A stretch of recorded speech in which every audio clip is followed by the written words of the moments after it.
It is necessary for the recording of sound to convert the sound waves to corresponding changes in light. The sound waves produced by my voice are transmitted through the air to the microphone, where these sound waves are converted to changes in an electric current. These variations in the electric current are then amplified and used to control the light. This varying beam of light falling on the photoelectric cell produces variations in the electric current, which are directly proportional to the variations in the light beam. The sound track. As the varying electrical current in the photoelectric cell is small, a vacuum tube amplifier is required to increase it to the point where it will operate a loudspeaker. Sound track.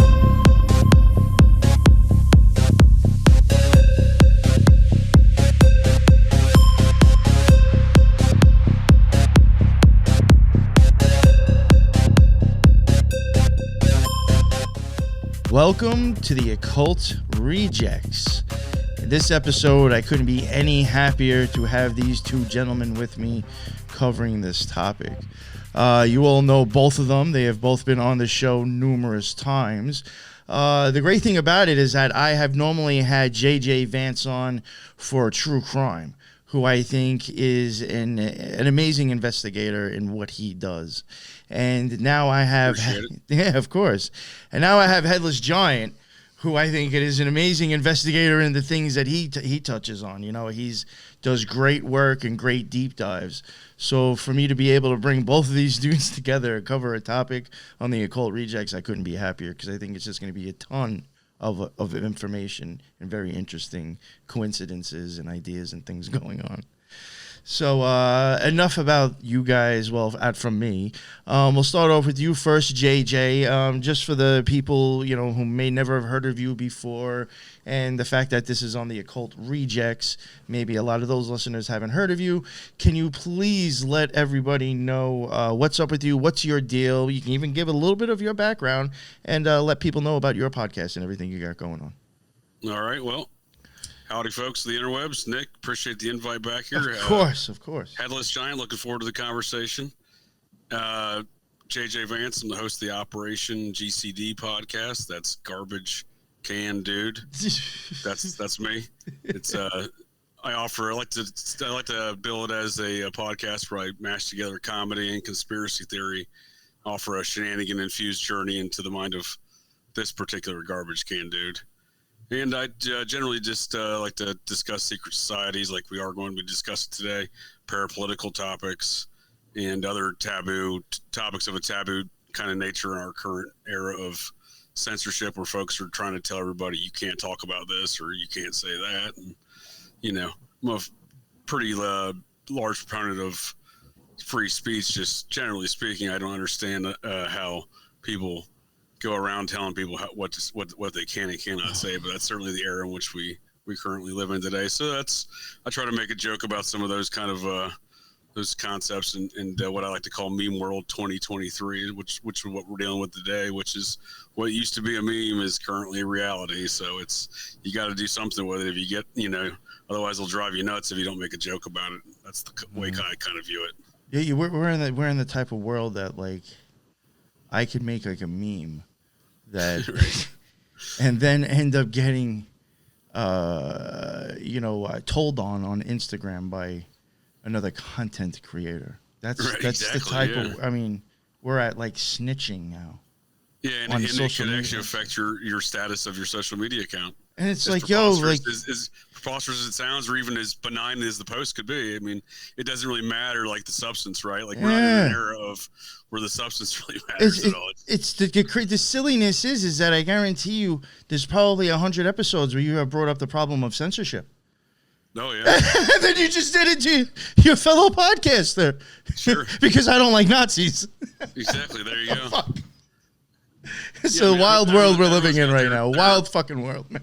It is. Everyone seems to have their one subject or multiple subjects where they don't want other people saying that. Like they want to tell them what to do, and I don't get it. But it seems to be an aggressive nature of 2023, where it kind of has been gotten worse since 2020 on. For sure. For sure. So, but thank you. Looking forward to the conversation. Yeah, of course. Thank you very much again for coming on. And Headless, let everybody know. I mean, they already know who you are on the Occult Rejects, but just remind them again what your deal is. I'm the Headless Giant. I have a pretty interesting space every Friday night on X, and we talk about a lot of challenging philosophical concepts and a lot of different ways to see the world. You can check out my podcast on Spotify. It is the Headless Giant podcast. And my latest episode is all about the forgetful God, right? So check that one out. It's called Sip and Spit. You guys might like it. Talk a little bit about the Cupaletha. So, yeah, I can't wait to get into this topic. It's been a long time coming. I've had a lot of different insights into it. And so I think this blows it wide open. I mean, we've been under this rule for a long time. So I'm glad to get into it finally, you know? Yeah. And you know what? I guess I really liked finding out on my own, researching this. And it's something that I've kind of been like tossing around, and I've said a few times, especially with France. You know, like throughout history, it seems like you always kind of have these countries that kind of have these clean hands. You know what I'm saying? Or they always seem to be very neutral. Right. You know, and it's just like at some point, as being like we're talking about being investigators or detectives, it's like at some point I think any honest detective would be like, you know, are you just cleaning them really well before I get to you when it comes to questioning? Like, this just seems too coincidental now that hundreds of years you always just seem to be the good or neutral guy, but then yet you seem to be popping up in things that are fucking shady as shit. You know what I'm saying? Yeah, and been involved in all sorts of international affairs, right? The French. And I think this topic, with coming from the French, you will see exactly what I'm getting at. You know, with that thinking, but and you know, like saying that, you know, just saying now it does have its roots. You know, from what I have, it could be even farther back in other places, but you know, it does seem to be as you know, of a French society or order that eventually came over here. Now, I know JJ has with somebody else, I think, kind of almost done like a documentary of the Order of Cincinnati, and I know that you have been there. So I guess the way that I was thinking maybe best to try to cover this topic is maybe we'll start off with you to kind of give us some of like the history of it here in the United States, and then we'll actually start going backwards to maybe show like the conception of what it really was and why it's here now. If you look, you know. Yeah, I think you're spot on target there, Nick, with the fact that whatever the society has been engaged in, even in the creation of this nation and other such activities in America, that does date back. It predates them and a much older feud, if you will. It goes back to the old world, both in England and the United Kingdom and Ireland and in France and in Spain, for that matter. So, I mean, it goes back to the Spain's often forgotten along these lines, but a lot of the, especially the French side of the society, they have roots back into the Spanish Templar as well, because the Templar kind of resided through Spain, France, England, and all the way up until, well, you know, it's often described as their headquarters in Scotland. However, they were spread across all of Europe there, and even into Italy, for that matter, before it was Italy, when it was other provinces. So these are very old world feuds that I think date back, and you know, and the French are definitely a large component of it. But if you see where the French sit geographically speaking, the nation of France, I mean, it sits there, you know, for example, in between Spain and Italy there. So I mean, it's fairly, you know, and then on the south end and the north end, you have, like, you know, Normandy, you know, is sitting there across from the United Kingdom. So I mean, it sits in a very, you know, key geographical spot, militarily speaking, and just, you know, politically power speaking, you know. So obviously it's going to be an area that needs to be controlled if you want to control those other regions of Europe. You can't leave France on, you know, that's obviously a key portion of the control geopolitically speaking. I mean, that's when the Vikings came in. That's where they landed into Normandy, became the Normans. They got the Christianized Vikings, and then they spread out. I mean, look what they did from there. You know, that was kind of their basis of operations. They invaded the United Kingdom in 1066. They created what would later be Nova Scotia in 1066. The Lonsall Meadows location there in what is now modern day New Scotland. So these are all this goes back a long ways, but the current incarnation of all these activities is the Society Cincinnati. So they have they're the descendants of these previous groups from the old world, be it the Huguenots in France, right? The Protestants that opposed the king, or the Protestants Jacobites of the United Kingdom that opposed the king. That's really what it came down to, and that's what the society was doing when they created this nation, right? They were opposing the aristocrats, at least one component of the aristocratic European families, and that's who started America, was the Society Cincinnati, and they did it. The society formed in May of 1783 up there just across the river from Newburgh, New York, on a mound location. They're very big into doing things on mound locations in society. That's very interesting.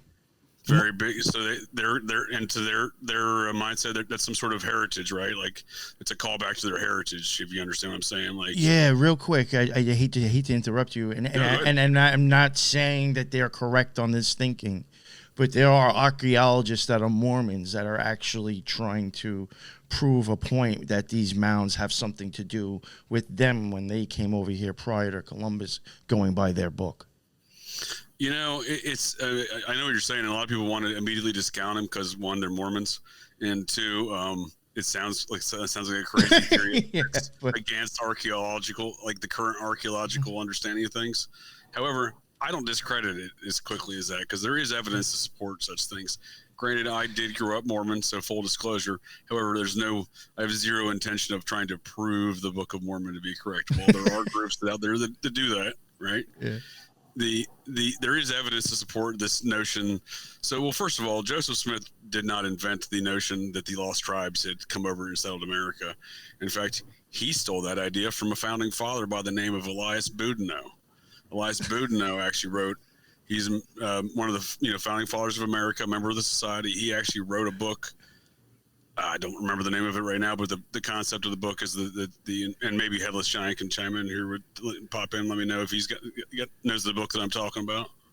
I don't know. No, I forgot. You know.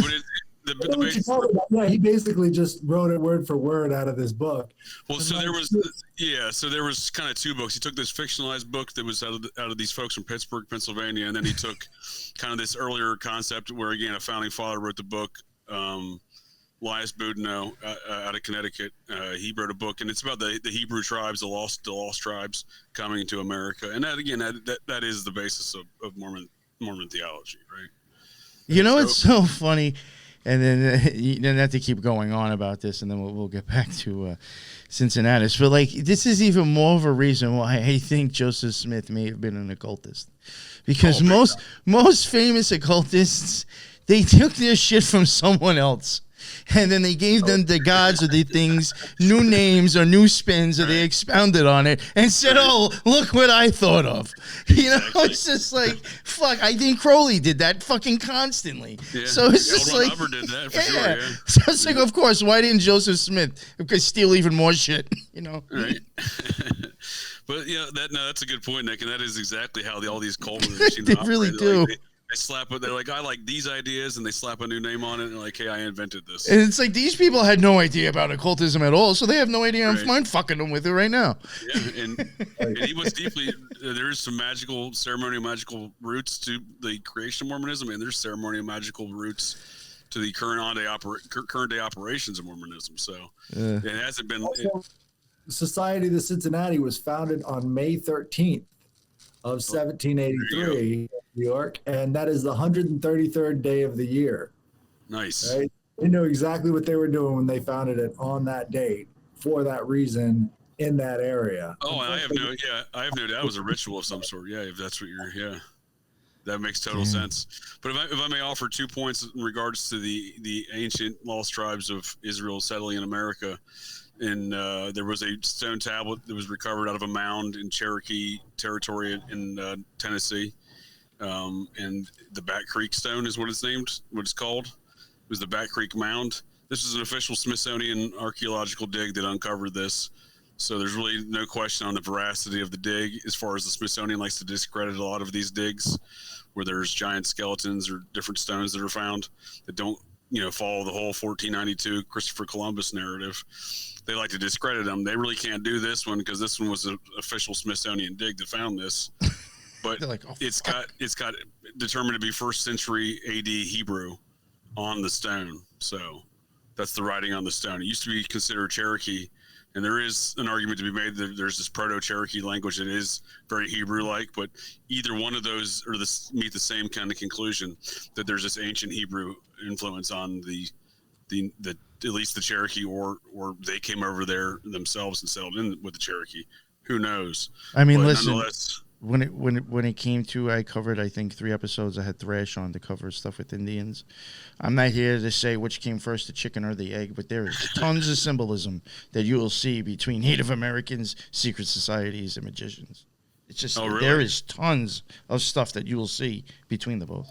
It's, to me, Native Americans actually govern their societies through secret societies. So they have different tribes within the different groups. If you thought about it, I'm like, how far off is a tribe really of like a secret society that's like all like kind of organized? Yeah, no, that's a good point. I mean, you're keeping it within the family too. Yep. And a lot of the very documents in that manner too. Yeah. A lot of the founding documents of America are based off of the original governance styles of Native Americans. And it's like, well, weren't you guys trying to kill these people? What's going on here? How come there's this crossover here? Well, it goes back to the roots of Europe, and how they did things in the roots of Europe versus, how it translated here in America. So a lot of these different confederations had the same sort of styles of government that we do today in Washington, D.C. So interesting. Huge crossovers there. I know, that is interesting. And one more point on the Hebrews. So the Society of Cincinnati, in their journey to discover these mounds and map and survey these mounds, which is a great interest to them at the early onset of this country, which, it seems like if you're starting this new country and, why are you focused on mapping all these mounds immediately, right? But that is what they were doing. Do you know offhand if there were spiral mounds as well? As far as like, you're saying like the eye kind of the eye shape. I mean, there are those style, right? Like if you look at some of the early Adena mounds, some of the larger ones that still exist, like the one in Moundsville, West Virginia, the Grave Creek Mound, or the one in the Miamisburg Mound.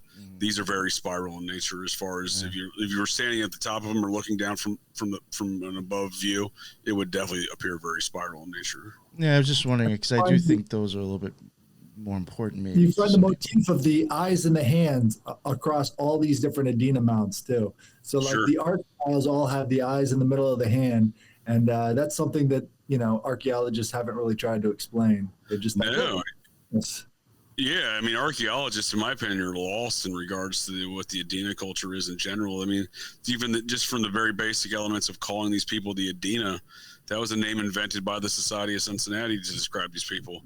It's not something that these people called themselves, We have no idea who these mound builders were.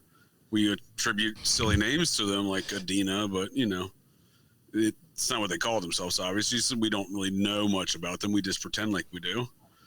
We can't replicate a lot of their structures today. I mean, there's been attempts to build similar style kind of mound structures that don't last even 40 years versus these things that have lasted, in some instances, some people say, tens of thousands of years. But bare minimum, places like Serpent Mound, we're talking, roughly 4,000 years. And which is an effigy mound, which there's different types of mounds, obviously, this being an effigy mound versus some of the more spiral style ones, like I was saying, are the Adena mounds, the quote unquote. Up in Wisconsin, we have effigy mounds all over the place. Largest concentration of effigy mounds in the entire world is the state of Wisconsin. Yep. And the reason, just maybe for the listeners wondering why I'm even asking about like the specifics of the mounds, is because like even was bringing up with the Mormons is that, when it comes to occultism, I'm wondering if Cincinnati was interested in these mounds because of certain properties or energetic fields or maybe ley lines or whatever. Sure. I'm attributing it to, could this been like for some, occult reason, Well, I think a lot of these mounds are, for an occult reason. They're built for ritual purposes, yeah. I mean, it seems even the contents of them seem to indicate that when the instances where there's human sacrifices that occurred and buried in the mounds. Right. And, no matter how obsessed the society of Cincinnati was with these mounds, the ancient world was far more obsessed. Oh, for sure. And for so sure. That's a really good point to make. Put the pieces together, put all that's a good point. Back together. I mean, that's a good point. You have to put it this way: if the stories are true, people were so obsessed with them back then, they were actually killing their kids there. Yeah. I mean, at least we've calmed down. Well, if in public view, at least we've calmed down with doing that. But sure. I'm saying people were so in love with those mounds and what they stood for and what was going on there. They were actually doing the crazy shit we talk about that used to go on there. No, for sure. And I kind of laugh when I go to these sites today. Like I was recently at Serpent Mound in Adams County, Ohio. And again, largest effigy mound in the world. It's in the shape of could be a snake. They call it a snake, a serpent. Could be the whole, and there's no horns on it. There's no record of there being horns on it. So for it to be the horned serpent god of all these cultures, that's so common across the cultures, it could be, but I tend to think it's actually representative of a sperm and egg, because the entire mound. What's that? Abraxas. Abraxas. So the lion with the tail of a snake. Is that okay? Sure. Yep. Yeah, and you always get that. The OTO shows that a lot too, with the snake wrapped around the egg. Is that representative of like life or something? Like what's that symbolize in some of these? Well, there's lots of different interpretations. In terms of the Greek interpretation with the snake wrapped around the egg, that was the firstborn. They call it Phanes Protogonos, and he came out of the egg. And then that was the first light of the universe. And we see the same symbolism in China too. Sure. They have it closely associated with this. The very first beginning was this guy who broke out of this egg and then brought life to the world. So it's all over the place in all sorts of different forms, but it keeps going back to that's the primary symbol of the beginning of all this stuff. So no, that makes a lot of sense. Yeah. And the same culture seems to continue to build these kind of, these sex cult sort of monuments, if you will, be it the obelisk or some sort of round type, breast almost looking structure, if you will. I mean, these are the dome. Look at just even into the Society of Cincinnati's favorite architecture. They're big into the ancient Greek stuff, so that makes a lot of sense with some of their connections with some of these mounds as well. There being some of this ancient theology there amongst that Greek culture, the ancient Greek culture, which is where Cincinnati came from as well. Cincinnati came from that culture. He was a Roman citizen of ancient Greek, origins, who allegedly lived around 500 BC, around the same time where a lot of these Adena mounds are being built, right? And where allegedly a lot of these giant skeletons were being found, or that are being found, their skeletons are found at the base of these mounds, right? So I often wonder, was Cincinnati one of these giant humans, right?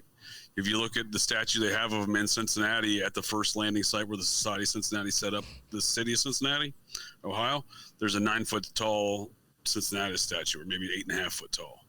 And now people think, well, they just made a super tall statue. Got it, right? Like there's like a 70-foot tall George Washington statue in the George Washington Masonic Lodge in Alexandria, Virginia. I recently went there, visited that. It's an interesting place. It'd be interesting if you were to George Washington in the basement. Yeah, exactly. So you've been there?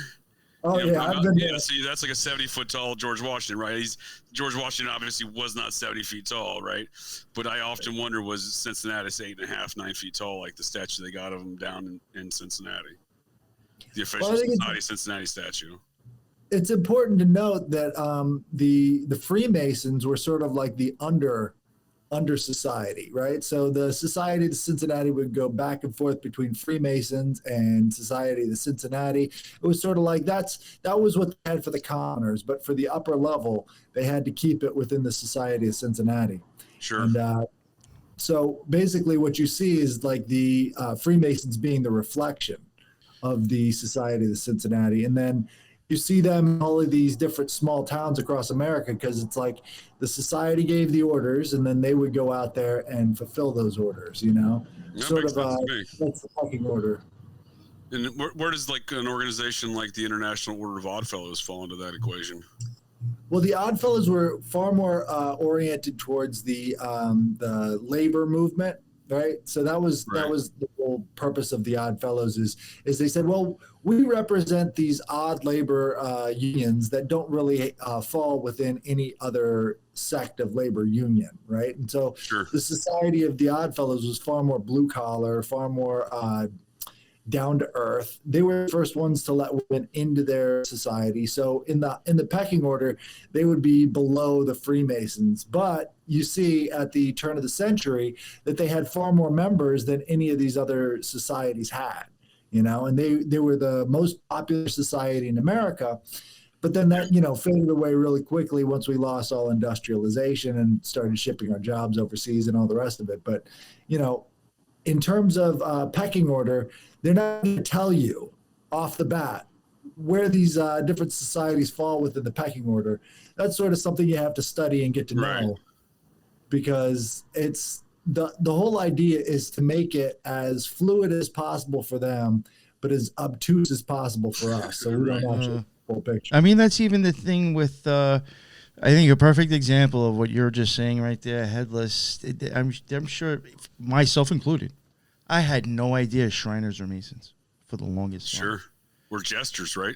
Right. So like you have these inner orders that have different names, and it's like you could hear of them but have no idea that it's like I had to be at a certain degree, and then I had to be asked to join this. And then after I was in that, then I was able to join Quetzalcoatl. Like you just sometimes don't even know that, and you have no idea of the connections or even these names. That's a good point. Now that you mentioned that, when I was recently at the George Washington Masonic Lodge there in Alexandria, they take you on the tour. It's a free tour. I mean, it's worth going on to see the architecture and everything else they got going on there. Oh, I would do it just for the architecture. It's pretty amazing because it has an elevator that goes at like a weird angle, like that goes up. They built it in a very unique. It's one of the only like straight up and down elevators. You know what I mean? It's very strange architecture in that regard, and I'm sure it serves some sort of occult purpose because the whole thing reeks of an occult ritual like aspect to it. I was gonna joke and say it's like going on the flight of Tahuti. That's why it was on an angle. There you go. So I don't know the reference, but I mean, there you go. I mean, I'm sure there is some sort of occult, aspect to it like that. So they take you to the museum there, and I learned of one Masonic group that I'd never heard of before. And then the last time I went to that museum, I wasn't really into learning Masonic history. It's like 15 years ago. But anyway, it was called like the Grottos or something like that.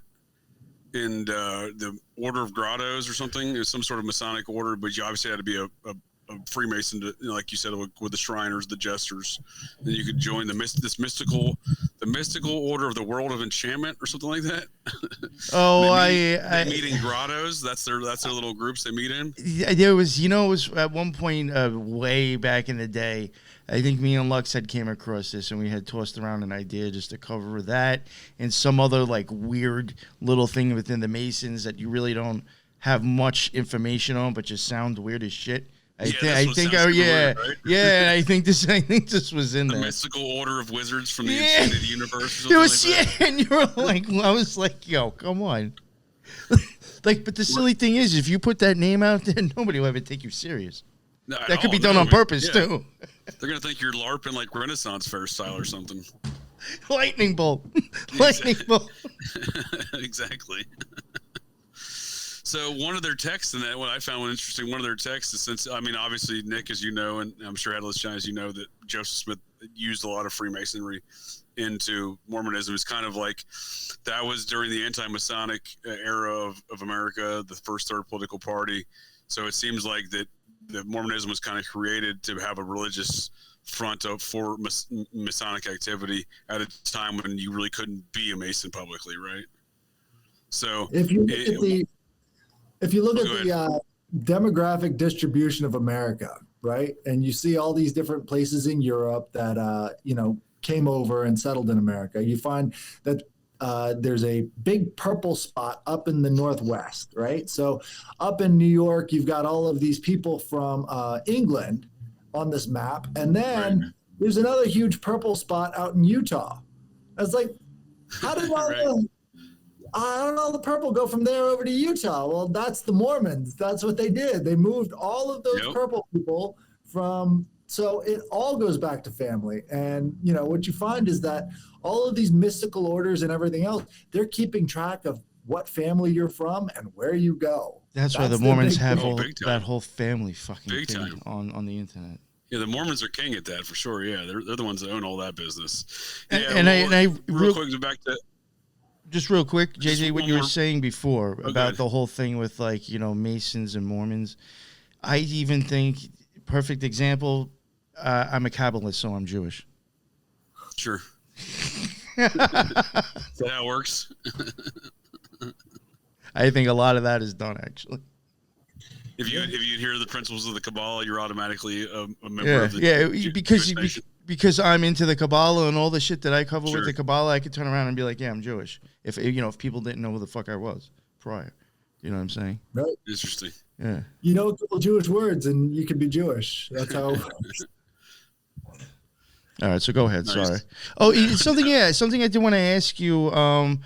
I know, maybe like you were saying then, maybe you weren't so much educated on the occult, but with this building that in the United States, can you think of now architecture that you would go and be like, that's definitely I've seen that before here, or I've seen that used in occultism?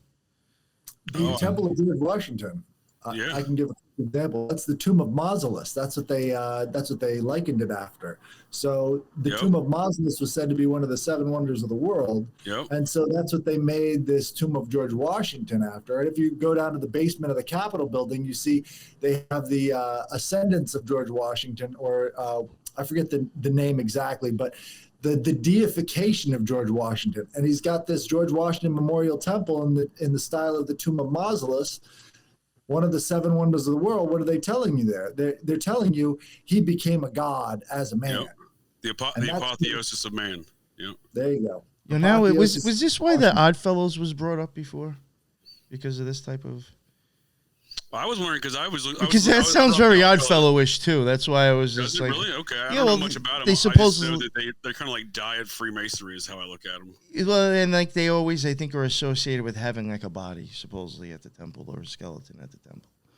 So it's just I don't know. I was just wondering if maybe that's how the Oddfellows was coming up before. They definitely. I'm always interested in them because they kidnapped my grandfather, threw him in an Oddfellows orphanage. Changed his birth certificate. He had to go fight his way out through court, saying that they changed his birth certificate. And this is all because his parents had died within 6 months of each other, my great-grand folks.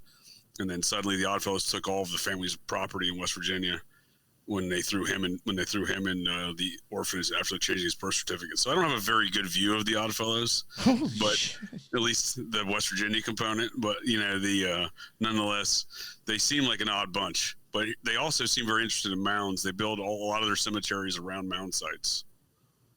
Wow. Okay. Damn shit. That's a wild story. No, but this whole burial. Sorry, I interrupted your whole architecture thing. I'll shut up. But that whole burial thing made me think very Oddfellowish. No worries. It's a good conversation. I'm enjoying this for sure, man. Yeah.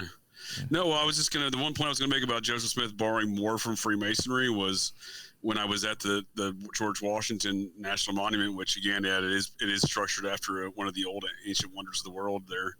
And, there's so much occult stuff in DC. It's kind of outrageous at times when you really start getting in. You can get inundated pretty fast with the occult architecture of Washington, DC. But Joseph Smith borrowed the term. One of the books he's gotten in addition to the Book of Mormon is called the Pearl of Great Price. It's one of the key texts of the Mormon religion. And I saw that he borrowed that from the mystical enchanted wizard folk, the Masonic order, because they have a book called the Jewel of Great Price. So you have and he just changed it to the Pearl of Great Price, which is just the pearl is a jewel, right? Wow. So I don't know I don't know the literature. I haven't gotten that deep into it yet, but he obviously borrowed at least the title, right? Oh, He also borrowed a lot of rituals too. In the actual initiation ceremonies in the Mormon temple, they just copy word for word out of the Masonic handbook, and they're like, "Oh yeah. No, we took that, but this is also very holy to God too, as well. So we're going to keep that." Well, it's like, well, which is it? Right. Well, while we're on the topic of Joseph Smith, and to bring it back to the Society of Cincinnati, so it's my assertion that there's been a long-going feud amongst the society, and I use numerous things to indicate and argue that point throughout history, beginning with like the infamous Burr-Hamilton feud, where Alexander Hamilton was murdered by Aaron Burr, both members of the New York chapter of the Society of Cincinnati, but in fact that was Aaron Burr's first. He's known to have tried to take over the United States government. However, that's not recognized as his first act in that coup. However, it was in reality the first act in the coup because Alexander Hamilton, at the time of his murder, was the President General of the Society of Cincinnati. So that was really Burr's first act to take over. But so there's been in my argument, a long-going feud amongst the Society family since probably predating that, but certainly since that date. And Joseph also Smith, the Civil War. Well, yeah, definitely the Civil War. Yeah, definitely the Civil War. But before we get there, and actually that ties in, that's a good point, Headless, because that ties in with Joseph Smith's story, because his father was an enlisted man in the Revolutionary War. I'm sorry, his grandfather. His grandfather was an enlisted man out of the Massachusetts chapter. The enlisted did not get inducted into the society until after the Civil War, as Headless just pointed out. So there was a different rift there because they broke apart in the Civil War. The society did for about, I think it was eight and a half years. And when they came back together in the 1872, maybe we'll call it 1874. When they came back together as an organization, it then included the enlisted. Previously to that, it was just the officers. Now, Joseph Smith being a high-ranking Freemason, but not a member of the society because he's not hereditarily involved into the society yet because his grandfather was an enlisted man, not an officer, right? Smith dies in 1842, is it? Oh, I don't remember. I believe it's 1842. He's murdered, and he's murdered by Freemasons, right? That's pretty well documented as well. He's murdered by Freemasons. So, and at the time, he had already dispatched ambassadors around the world declaring himself to be the next U.S. president. So it must have been 1843. Were they the ones that were called the Greys? The militia that was called the Greys that were there? Well, that was kind of like his Secret Service, I believe. Oh, okay. Because I was confused because I know there was a group of people that killed him, and then there was like you're saying there was almost kind of like Joseph Smith's Secret Service there, and I just thought it was funny how it's like you even get into like and the reason we came across the Mormons was covering Skinwalker Ranch, which now you're getting into UFO and weird shit, and they're kind of into UFO and weird shit, and now he has this militia called the Greys. And it's like, good God. Oh, that's a good point. I didn't even think of it that way. Yeah. I'm like, just another alien thing. Yeah, there was a Greys militia. I'm trying to remember which side of the feud that was on. Was it the Joseph Smith side or the I can't remember. But the not Kirtland, Carthage. The Carthage, Illinois newspaper the day after his murder ran. You can go on to the National Archives and see this article in the Library of Congress, National Archives, digital newspapers. And Joseph Smith was wearing the sigil of Jupiter on himself, too. And he had a Mars dagger, too, right? There was another occult thing he had on him, right? Yes. Yeah, so I have wondered. And now I know we're getting, like, totally off here. We'll reel it back. But, just conspiratorial stuff and just, like, looking at even just at the whole situation with Epstein. It's like, back in the day, would it have been hard to fake your death?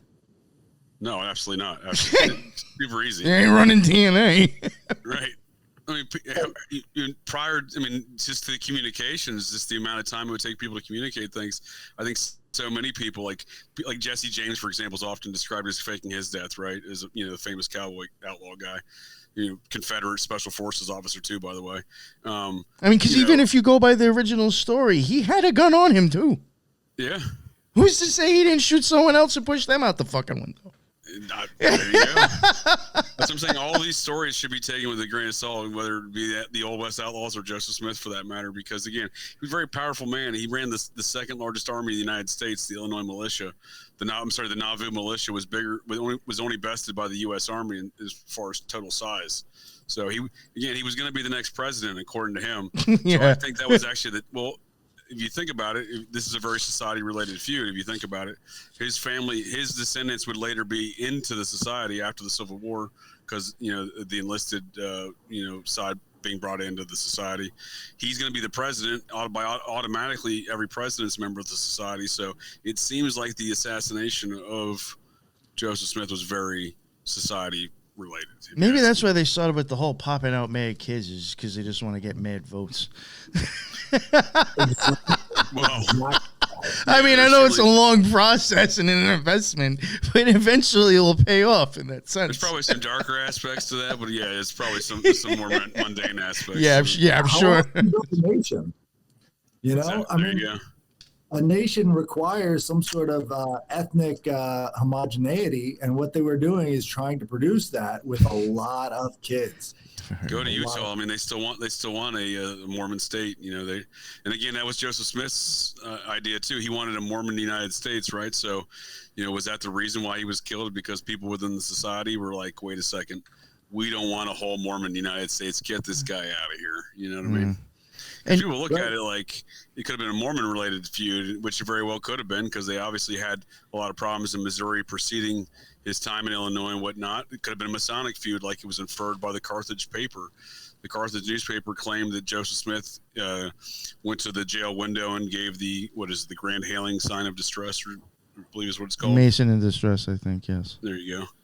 Yeah. So, it could have been that, but I also would like to propose that it could have been a Society of Cincinnati related situation where they're like, this guy's not going to be president, and he's out. In fact, he's out of here.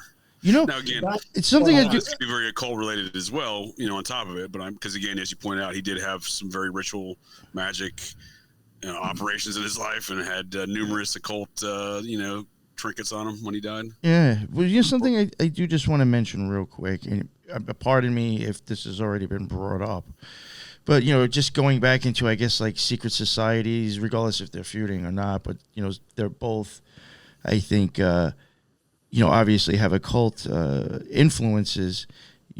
George Washington, wasn't he like the first president of that order?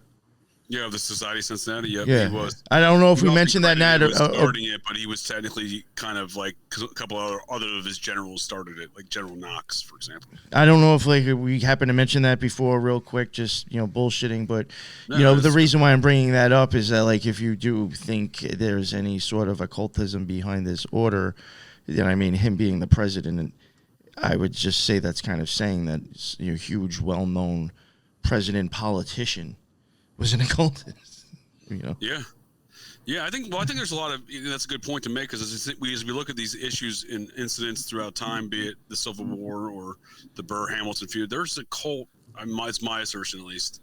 There's a cult undertones to all of these activities. For example, looking at the pattern of all the society and all these mounds, or even Washington, right? So Washington, I recently, for example, I'll use one side as an example for kind of all these little topics we just discussed: the Civil War, Washington, the society. So in Ridgedale, West Virginia, which is kind of the panhandle, the northeastern side of West Virginia, there's a site or home that's been sitting there for about 150 years, I believe. I recently did a tour of it. It's built on a mound. It was built by George Washington's third cousin. It served as the headquarters for the 7th Confederate Cavalry Regiment, which was run by a member of the Society of Cincinnati, the colonel that was in charge of that regiment, Colonel Ashby. His brother died in battle and died in that home. So obviously there's, you could even look at that in a couple different ways, because not many people even, most people died on the battlefield. They didn't even get to go back to behind lines and stuff like that. So who knows if that's even more ritualistic of a death or not, when Colonel Ashby's, brother dies on a mound site at this, location. I just think there is a lot more that you can say Civil War, you can say Washington, you can say all these things. There is definitely, every time these things are going up, there's definitely an occult, in my opinion, there's an occult nature to all these operations and activities. Absolutely. Just to throw in another issue there. So at the very founding of the society, you've got this guy named Adonis Burke, right? And Adonis Burke is one of the founding fathers, anti-federalist, and he writes this pamphlet under a pseudonym, and the pamphlet is called On the Society of the Cincinnati. He also sent this to George Washington. This feud that you're talking about between the officers and the enlisted goes back to the time of the Revolutionary War. What the society wanted is they only wanted officers in the Continental Army to be the ones who joined. Adonis Burke wrote on the Society of the Cincinnati talking about how they were excluding all of the militia from that society. And the only way that, he thought he could change that is to write to George Washington and write this pamphlet out. Unfortunately, this pamphlet hasn't been digitized to my knowledge, so I can't read it. I found the original copies in the Library of Congress, but it's completely illegible. You can't. Right. They're terrible. So obviously, this whole conflict goes back to the founding of it.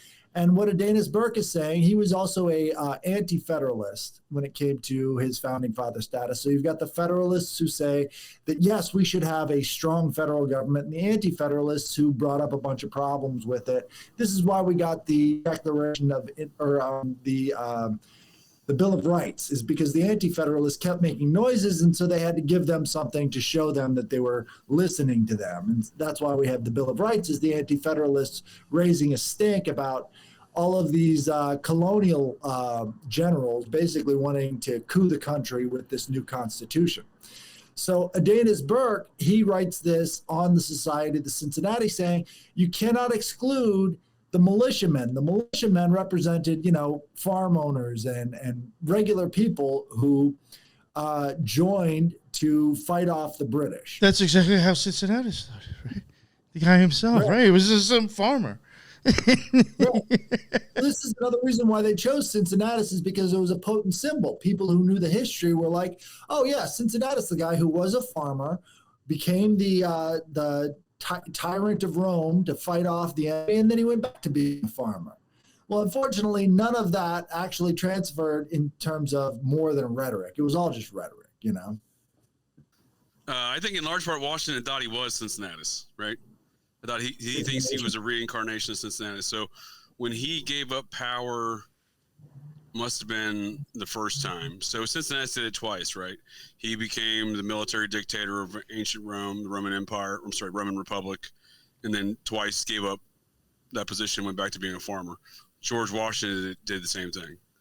He gave up power after winning the revolution, right? And the society started in May 13th of 1783. The actual America wasn't started until September, right? During the Treaty of Paris. Yeah. Right. So obviously, he gave up power, to start the whole Continental Congress, process, right? Which is what existed here for years before he was the executive, right? So I think a lot of times some of these things get conflated because there's so many other activities that went on there. I generally think that George Washington had, as far as liberty goes and freedoms go, had sincere intentions.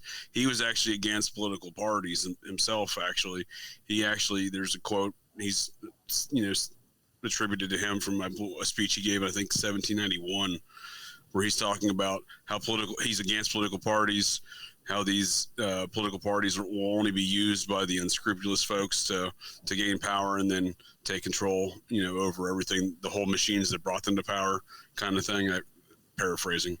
So there was these elements then, because you had, the anti-federalists as well. You had the federalists. You had these different factions, right? So I think some of these factions all kind of, at different varying levels, right? So you have like a strategic level goal, right? Like there's and within the society, right, groups, the folks that started America, these officers. You have the groups that, first of all, you have the groups the folks that weren't even involved in it at all. You have the John Adams faction, right? So he's an anti-federalist. He's also anti-society, right? So you have these different kind of overlapping different groups, right, amongst these founding fathers. And I think that's where a lot of these kind of you know, things get hammered out as far as what their intents were, you know, as far as what their actions were. So I think there's to this day, I still think there's a side of the society that is pro-liberty, and there's a side that's not pro-liberty, if you will. And those go back to the aristocratic families that funded the Civil War, for example. So the Civil War, Lincoln knew what was going on. Lincoln's often not credited with understanding much. He's often looked at like he was kind of a buffoon, I think, at sometimes. But he understood that if America was divided, that was it. Because the French were sitting, speaking of the French, they were doing sneaky stuff. They were sitting up there in the Canadian border. And then the Spanish were sitting down there on the Mexican border, ready to take over this place. So there was, you know, Lincoln had to find some sort of union amongst the two sides. Again, that dates back to the society. So Lincoln's a society member, not hereditary, but by virtue of being president. And the society divided during the Civil War. So obviously, whatever that core feud was of the Civil War seems society related, right? Right. And I think a lot of the founding of the society really set the tone for all the rest. So when Adonis wrote his pamphlet, the society said, no, we're going to allow these militiamen to become part of our society. That's not going to be a limiting factor. Right. And then shortly after they signed the Constitution, they said, no, forget it. We're not going to do that anymore. And it's this back and forth. It's a secret war. And so that secret war spills out into the streets over and over again. And I think we see that in the 1820s with the founding of the Anti-Masonic Society. Absolutely.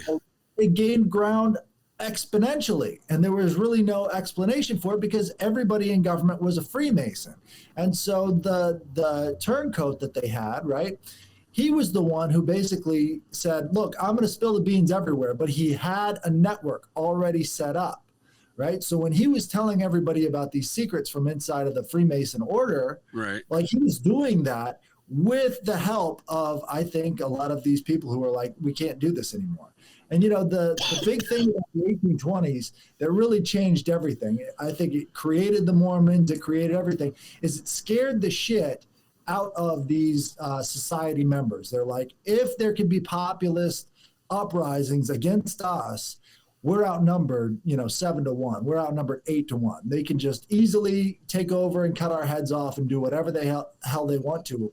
And we have to figure out a way to preserve our order. And this is really where you get Skull and Bones coming in, because Skull and Bones transferred over from Germany to make sure that they could dumb down this country to where they didn't understand this kind of politics anymore. The deep politics was now off the table. And that's what Skull and Bones did, because these were Yale members who wanted to control education in the country. And by control education, what they wanted to do is dumb down education. They wanted a nation of workers. They didn't want a nation of thinkers anymore. Sure. They were sick and tired of the 1820s coming back to haunt them.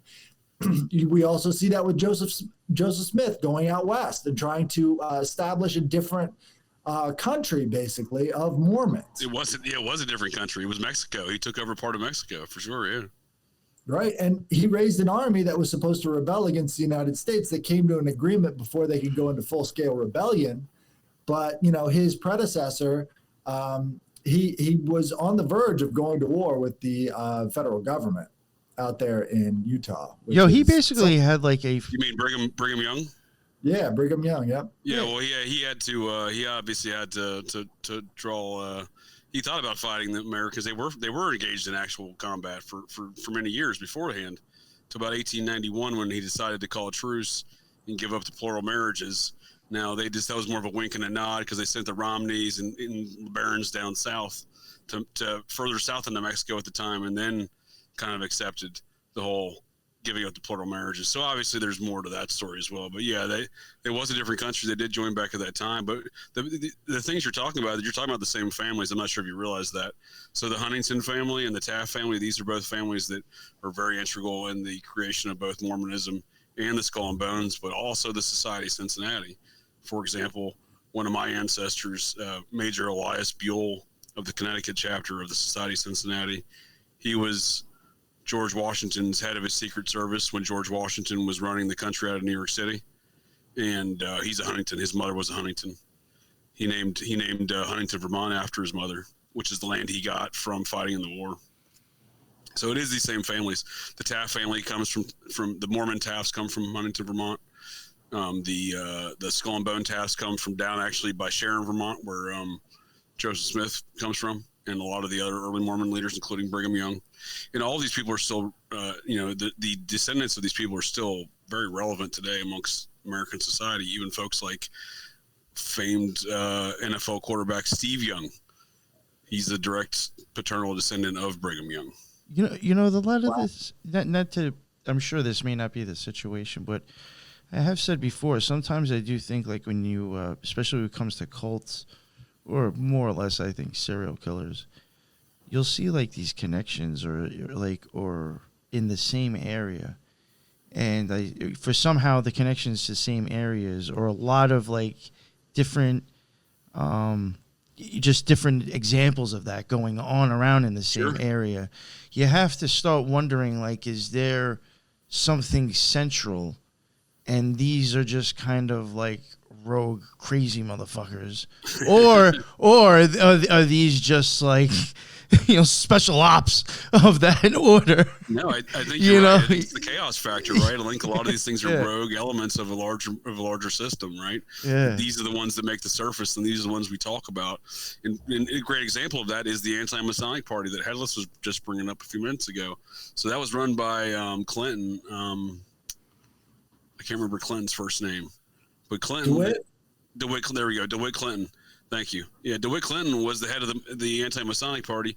He was also a Freemason. He was also a member of the Society of Cincinnati. Yeah, DeWitt Clinton is a real piece of work.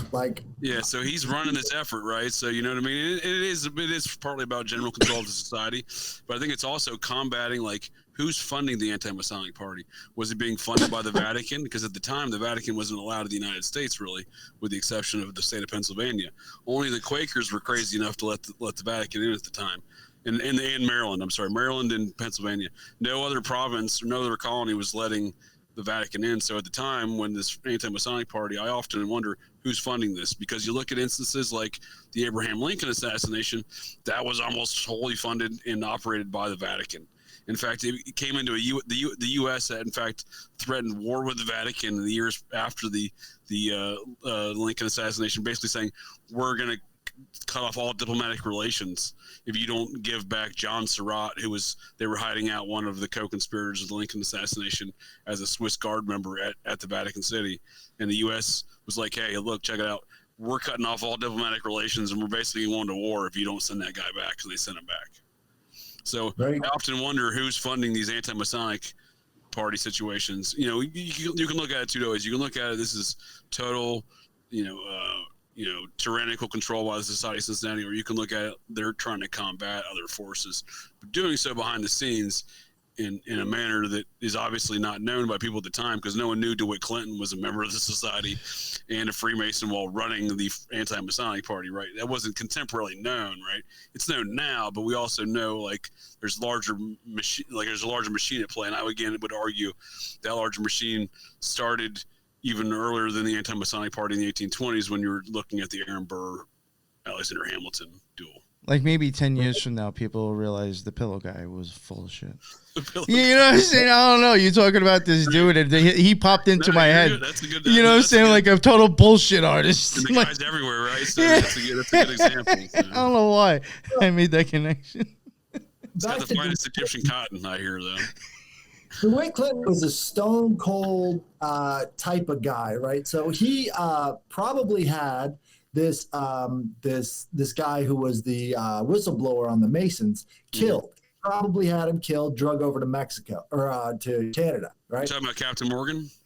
Yeah, Captain Morgan. There you go. Yeah, he was kidnapped from prison, right? Yep. So anytime they say just go to prison, county jail, but yeah, same difference. Everything will be fine. They took him out of that jail and then they killed him. Well, DeWitt Clinton offered a $5,000 reward to find out what happened to Captain Morgan. Right. Well, he was probably the guy who had it done, and he wanted to see if anybody in his organization was disloyal. So he put up a $5,000 bounty. Never got any reports. So he had his organization on lock. Well, DeWitt Clinton was a stone cold killer, man. yeah, but not to play devil's advocate too much, or be a complete society apologist, but let's look at it this way: is that another feud amongst the society? Because DeWitt Clinton, New York chapter of the society, Captain William Morgan, New York chapter of the society, right? So, are these more of an internal society feud that is now told in a different perspective or different light later in history, right? It's like mafias or gangs Captain fighting William each Morgan other too. Was the My Pillow guy of the 1820s. That's absolutely could have been. That's and wild all of these murders are very ritualistically carried out. Like the murder of Joseph Smith, very ritualistically carried out. Murder of William Morgan, very ritualistically carried out. Like it's always done in the same sort of fashion, because it's almost like a sacrament. This is their sacrifice, Sure. And they do these things on a sacramental level. Edgar Allan Poe would be another one, maybe. Yeah, that was didn't the author William Grimstead, didn't he write a book, The Masonic Murders of Edgar Allan Poe, Joseph Smith, and William Morgan? Right. I believe that's a book. Yeah. So this deep politics has everything to do with American history, but it never gets talked about. Well, that's a good point. It is very deep politics for sure. And to get even deeper in those politics, do you know what happened to Captain William Morgan's wife? I do not know. She became the first plural marriage of Joseph Smith, and when she joined the Mormons. Ooh, wow. This kind of goes back to a lot of the King Kill 33. Sure. Right? Where they say that the murder of JFK was part of this Masonic ritual. It's a strong argument. It's a very strong argument. Right. Lot of smoke in there. There is fire. A lot of smoke there for sure. What a lot of that goes back to is the basic structure of Washington, D.C. itself, right? So if you've ever heard of the Diana cults from ancient Italy, they had this place called the Grove. Well, it's in this book titled The Golden Bough by James George Fraser. I've heard of that. I've heard of that. Yeah. I'm interested. Golden Bough, right? What they talk about is this murder of the king, right? This King Kill 33 type thing. Yeah. So at the Grove of Diana Nemorensis in Italy, they would have escaped slaves or prisoners come there, pull a branch off of the top of one of these trees, and then challenge the king of the grove, right? And so they would have a fight between the king of the grove, the old king, and the new king, and whoever would win got to be the king. And, he'd have to kill his predecessor. Yeah. Right? What we see in Washington, D.C. is on top of the Capitol building, we see Artemis or Diana. Yep. Right? They call that the spirit of liberty, right? And then it's a personification of Columbia, but it is Diana and a couple other goddesses, combined into one. We've got the reflecting pool. Now at the Grove, they call it Diana's mirror, right? So you've got Diana's mirror over in Italy, and over in America, we call it the reflecting pool. But basically, this is where they have this ritual carried out, and then every couple of years we have to get a new president, and they have this whole ceremony. Well, if you remember during the impeachment of Donald Trump, they actually had a funerary procession going from the House over to the Senate carrying these documents. What they were doing is carrying out that ritual. They already had the death basically, and they were. I remember that. Papers. There you go. This is what they were trying to enact. It's like, well, if we go through these steps, if we go through these rituals, then we can finally get rid of our nuisance, right? Then we can get rid of this guy that we consider to be dead already. Well, this goes all the way back to the ancient grove of Diana Nemorensis and the Lake Nemai, which is where they had this grove. And so the idea there is that they have to have constant renewal, and to have constant renewal, you have to have sacrifice. You have to sacrifice people. And we haven't had that's the concept of the Diana cult, right? I do. Yes. And I've been looking into that a little bit for a couple of reasons. It's so crazy you bring that up. I'm glad you bring that stuff up. I've been looking at it relative to like processed church type stuff, relative to like Undermeyer Park and the Anderson Gardens in Jamaica Plains, Massachusetts, which is connected to the former president general, was built by the former president general of the society. They both have temples of Diana in both of those gardens, and they're both very Diana-oriented places. And the society headquarters in Washington D.C. is decorated in Diana tapestries from I don't know, 16th century Dutchland, the Netherlands, Flemish tapestries. Anyway, in depicting Diana on the hunt, the whole idea of hunting and the sacrifice, and to the society that they use Diana and a couple of these other goddesses as their goddess, Columbia, right? They venerate Columbia, I think, is their most important character, and I think that's where they would be at odds. This is not District something new of the society Columbia. started. Was that, Nick? District of Columbia. The District of Columbia, right, which was born out of the Virgin Mary, right? They took part of Virginia and part of Mary and made the District of Columbia, right? So there's a lot of these kind of occult concepts even throughout all the history. And speaking of the French, back to the French, they gave America the Statue of Liberty, which is another Columbia reference. In fact, there's I know that it looks like so many different things, but. And I'm not saying, again, the chicken or the egg, whichever came first, but in very, very, very old depictions of Hecate, with only one. However, that's another whole thing, however you want to pronounce it. Potato. Yeah. I'm sure there is a correct, the saying of it, and I'm not probably getting it right. No, I didn't mean to. I wasn't trying to correct you. Yeah, no, it's all right. You mentioned it. That's a tie-in with the whole dogs and sacrifice, right? Yeah, but if old depictions of just one face. She looks just like the Statue of Liberty. Interesting. In some depictions, very old ones of her. So I think a lot of times these characters are the same, just the names change because languages change, right? So I think the same occult representation of Hecate or Hecate is the same as Diana, is the same as Columbia, right? These are all just kind of or like one's like of the same concept, right? One's her on a Monday and one's her on a Friday during the week. You know what I'm saying? Right. Just even between that, you can have different forms of expression. That's true. Let's do the Virginia flag for 1 second. All right, that is clearly Kali standing on that corpse of the dictator, right? And that's the goddess of chaos. Is it? Well, Kali is the goddess of death, right? Death, and okay. The idea there is that she's standing on top of a tyrant. Now, Thomas Jefferson, the guy who made it, said that, no, that's Virtus. That's Virtus. But basically, all of these goddesses, right? Yeah, all of these goddesses and these gods are basically like Lego minifigures. And anything you want to get out of them, you add on to that, Lego minifigure, right? So you've got this head that you put on it. You've got this body that comes out of it. But what they're trying to do is they're trying to change the energy slightly to meet their purposes, to meet their definitions for the meanings. And that's what they keep doing over and over again throughout history. So, anybody who tells you that the founding fathers were Christians, it's just not the case. They understood energy in a way that a lot of these Christians don't understand. So what they're doing is they're trying to incorporate these different stories and these different parts and pieces onto what they want to produce, their golem, basically. And then they give it life through the people who experience that golem, And so that makes a lot of sense to me.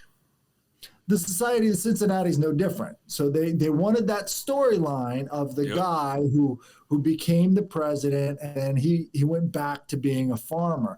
And they wanted that to be the model in America so that they wouldn't have the tyranny aspect. Well, the problem is, in doing so, they made it a hereditary tyranny. Oh, they've kept that going throughout the United States ever since then. Absolutely. We're just here to help, and then we go home and mind our business as we set up fucking shit in every country we have an excuse to bomb and fucking walk into. Right. Yeah, I know what you're saying, and some of that I wouldn't necessarily directly attribute to the folks like the society, although they obviously play a role in it, right? Again, I don't think there's a quote unquote conspiracy that exists in America that doesn't go back to the Society of Cincinnati from JFK, right, to our modern time. I think a lot of these things, they all go back through the society. For example, Lee Harvey Oswald was most probably a hereditary member of the Society of Cincinnati, dating back to his second great-grandfather, who was a major in the Georgia militia in the wars of 1776. So He's in the hereditary line. He's in the direct paternal line of that man, of that Major Oswald. So you have Lee Harvey Oswald, the man largely, obviously involved in the JFK thing, but largely attributed to meaning somebody's intentionally blaming him for some reason, right? There's an impetus behind him being the patsy, right? Well, he's a member of the society, right? And he, JFK is a member of the society by virtue of being elected president. So that could very well just be a society dispute. You look at World War II. You got the Axis powers, right? America and the United Kingdom running the Axis powers versus the Japanese, the Nazis. Well, that's being run by the Society of Cincinnati. FDR is a member of the society by virtue of being elected president, although he's not in the hereditary line of Roosevelt's. The Roosevelts do have representation out of the New York chapter, the Dutch family. They no different than the Rockefellers, or used to be known Rockefellers. They also have representation out of the New York chapter of the Society of Cincinnati. So you have FDR running the American, he's president of the United States. Well, Winston Churchill over there in the United Kingdom, the British Prime Minister, he is also a member of the Society of Cincinnati. His mother was an American, and her father didn't have any sons. So by virtue of him not having any sons, the membership passed down through Winston Churchill's maternal grandfather, through his mother, onto him. So you have the society running World War II. That's also not talked about. I don't know if I have it in my notes. There are some notes that I do have, and that I'll get to eventually. But I think I even have like their ways of like how you can even get in through lineage. It varies. You're right. And so it varies. For example, yeah, like there's multiple different ways that exactly. It can be done. Yep. There's definitely multiple different ways. For example, the fellow that built the home I was at in West Virginia that was built on a mound, the Washington home, named Ridgedale. It's built in the ancient Greek revival architecture, no different than the rest of these society kind of structures. The Capitol building, the Adena Mansion, which is the namesake for the Adena people, the Adena Mansion in Chillicothe, Ohio, right? So that place, he's not a member. His cousin's a member by virtue of was a member of the society by virtue of being George Washington's membership passed on to George Washington's brother, and then on down through his lineage, right? So the guy that built this would have been a cousin of the member of the society. But obviously these mound culture and this ancient Greek revival stuff used to exist more so, I think, in these society families than it does manifest today.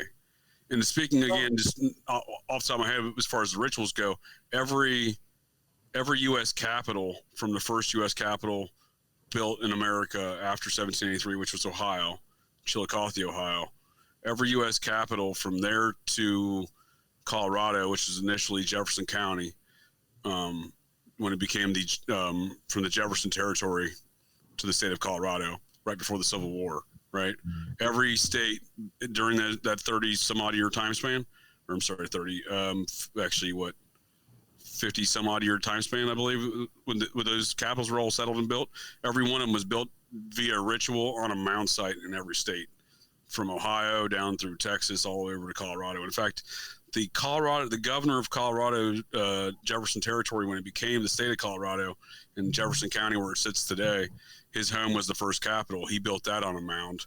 He was the carpenter for his father on the first mound capital in Chillicothe, Ohio, decades prior. So you can see a whole lineage of this whole society mound culture through and again, rituals in each one of them. For example, even when my distant cousin, the 13th governor of Ohio, Joseph Vance, moved the state capital from Chillicothe, the original state capital from Chillicothe, to what is now where it's at today, Columbus, Ohio, and the building that still exists there today. That building was built via ritual on a mound site along the Scioto River, and they took the contents of the Adena mound that was disassembled and destroyed during the construction. They took the contents and made the keystone. Was the key? Yeah, the keystone, the foundation brick. Yeah, for the building, and they did it all in a ritual. It's documented in the state record. These are all things that there is obviously occult stuff going on here. I don't fully understand it, right? But I can identify this pattern going on. This is like kind of like why I even started looking into the whole French aspect. I do wonder, is there like with them like kind of being involved in coming over here, because I was going to mention some of them maybe after this that were just kind of known, I guess, that were from France. I do wonder, is there some order, like neither some sort of like a cult resurgence, renaissance, or like or are they coming over here maybe with like some kind of occult knowledge that they were able to like take advantage of? I don't know. Like I feel like they're like maybe like the French kind of came over here as like occultists, maybe in a sense, and tried to accomplish something.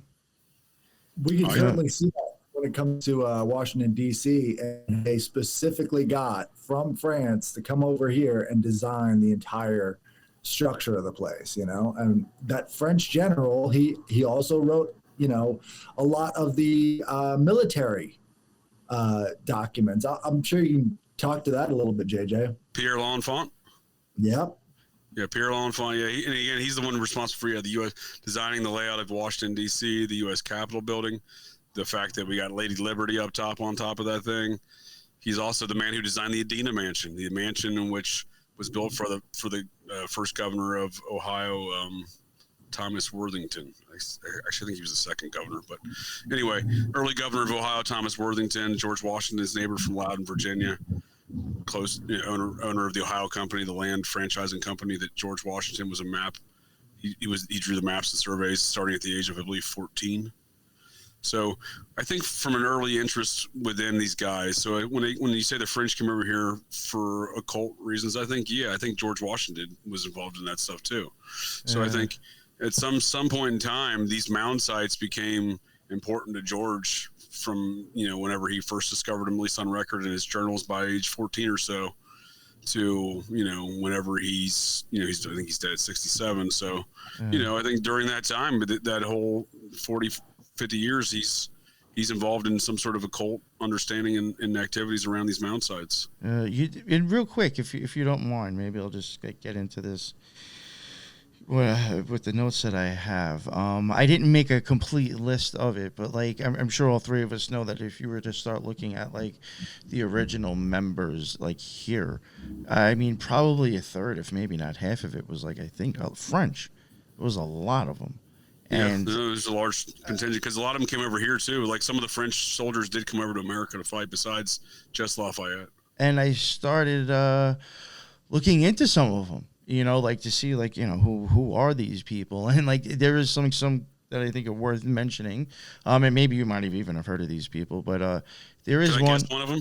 Is it General Rochambeau? No. Like Paper, Rock, Scissors? You know that game, Paper, Rock, Scissors? No, sorry. No. He was a member of the French Society. He came over to fight in America. I don't know if there's any connection between the Paper, Rock, Scissors game and his name, but I always think it's funny. I always got to make that joke. This one, I think, because it kind of hit home for me, because it had something to do with New York, which, I mean, there's a lot to go on with New York to begin with. But I'm not sure if I'm saying his first name right, Tadaz Kosciuszko, or I'm already screwing up the last name, and I'm from New York. But Andrew Thaddeus, whatever. What's the nationality of that first guy? He's a French guy? Is he a French guy of Italian origins or something? Where's that name come from? He was a Polish-Lithuanian military engineer, statesman, military leader who became a national hero in Poland and the United States, and in Lithuania and Belarus. So he'd have been friends with Kazimierz Pulaski, then the other famed Polish officer of the society. Oh, he fought in the Polish-Lithuanian Commonwealth struggles against Russia and Prussia, and on the U.S. side, he also fought in the American Revolutionary War. As Supreme Commander of the Polish National Armed Forces, he also led the 1794 Kosciuszko Uprising. Now, another thing that I just found that was interesting with that is that we have that bridge in New York named after him. And which bridge is that? The Kosciuszko Bridge. Where's it go? Like, God, you got me screwed now with that. I know one bridge in New York. It's the George Washington Bridge. It's the only one that's of any importance. And no, I know. I know the Ferenzano, and there's a lot of funky names of bridges in New York. And now I've seen it disputed between Masons and on Mason sites and stuff. They do say that he was a Polish Mason. So interesting. Yeah, so I No, mean, when there's we're some talking people Masons, saying though, he like- is and some people saying he's not. Oh, sorry to interrupt you there, Nick. But when we're talking Masons, like, there are different types, right? Like, for example, when we were talking about George or Thomas Jefferson before, he was part of that Egyptian order of Freemasonry, right, out of France, which is totally different than like the Scottish, right, or the UK Freemasons, right? I had no idea about that.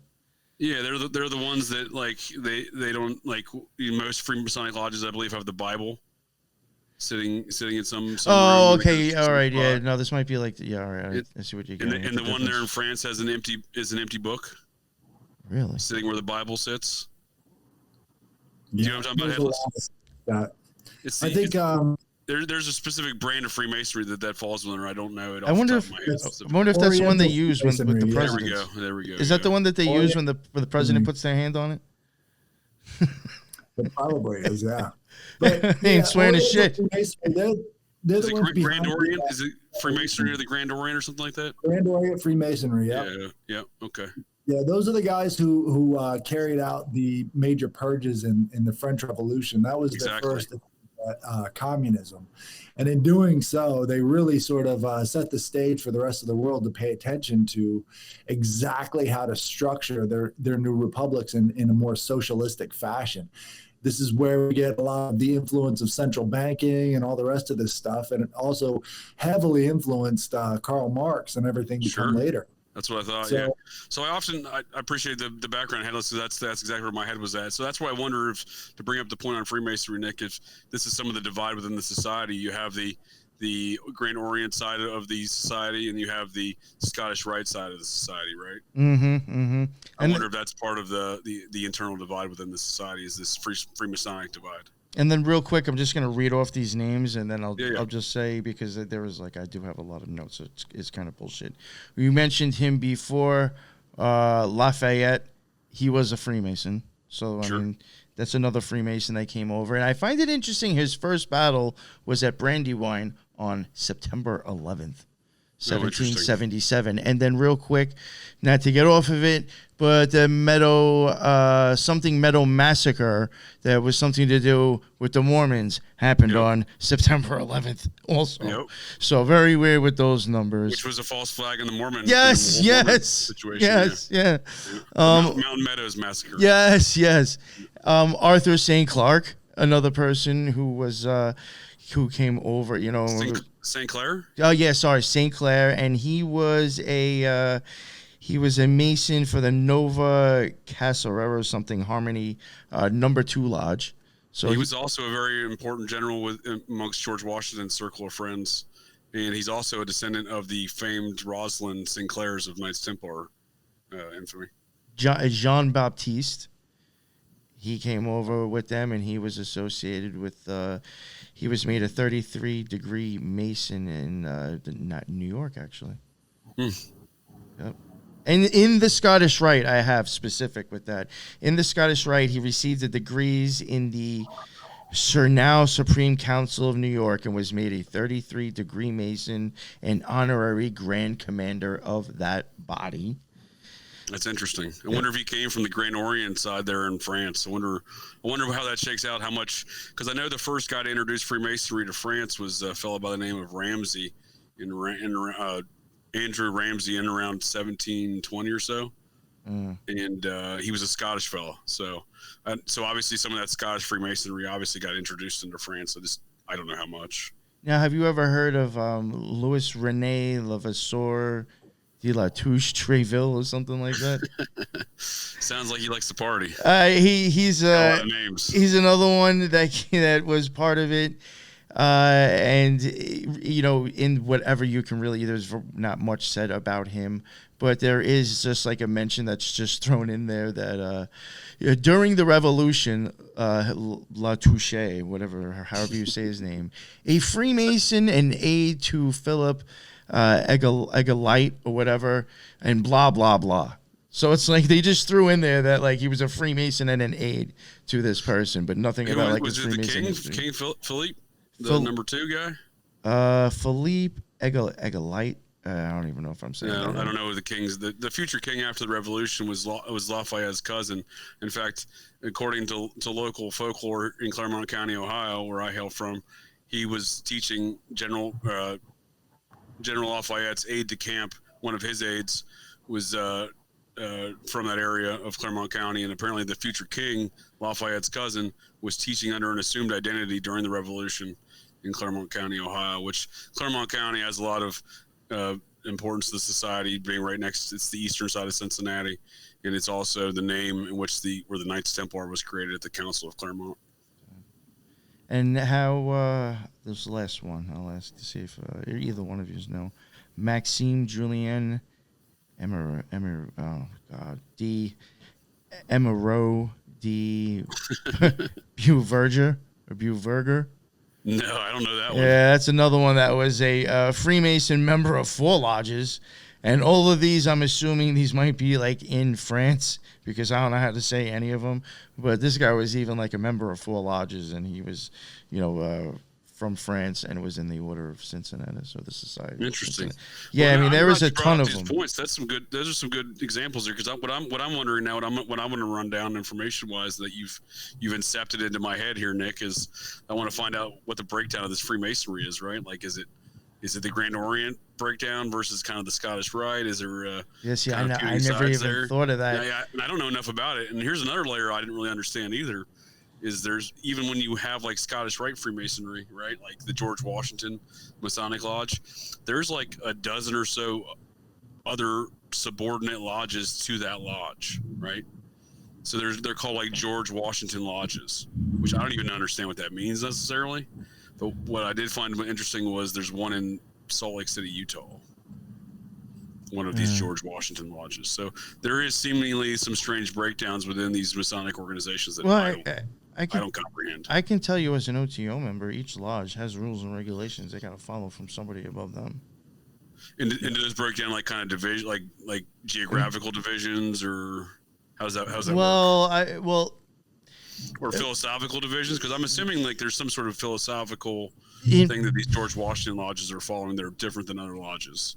I guess when it comes to like things like, or maybe the days of the Book of the Law, the Gnostic Mass, it just there's certain guidelines that they have to go by, and like things like have to be performed like by certain ways, or there's very little leeway really technically in like how certain things are supposed to be done for stuff.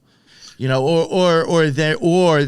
problem that started happening that I thought was actually kind of a shitty part of the OTO is that they started kind of like pandering to things that had really nothing to do with magic and had to do with like social ideology, and started creating things that never once existed or roles inside the Mass. And that's when I was just like, okay, what's this about now? Kind of an evolution of the rituals. Yeah. So is that state? Is that like a state thing? Is that like a state hierarchy with the OTO? Because it's kind of similar to Freemasons, right? As far as their structure. Then they have like the outer head. There's different What's that? It could get too long for me to even try to explain it, but it's like there's also supposed to be like there's like groups I think that are more of like it kind of like we're just here to financially make sure this thing is even running correctly and that the guidelines are being followed, but we may not necessarily have an opinion on what the fuck you're even really doing. There's like things of like that's involved. Oh, that's interesting. Every lodge has this secretaries, where they have to abide, there's bishops of areas. I mean, they have that shit. Yes. I did not realize that. Yeah, it's all the corporate structure that people have no idea. Yeah, the corporate structure of all of these organizations is supposed to be as, not visible as possible, right? Convoluted as magically possible.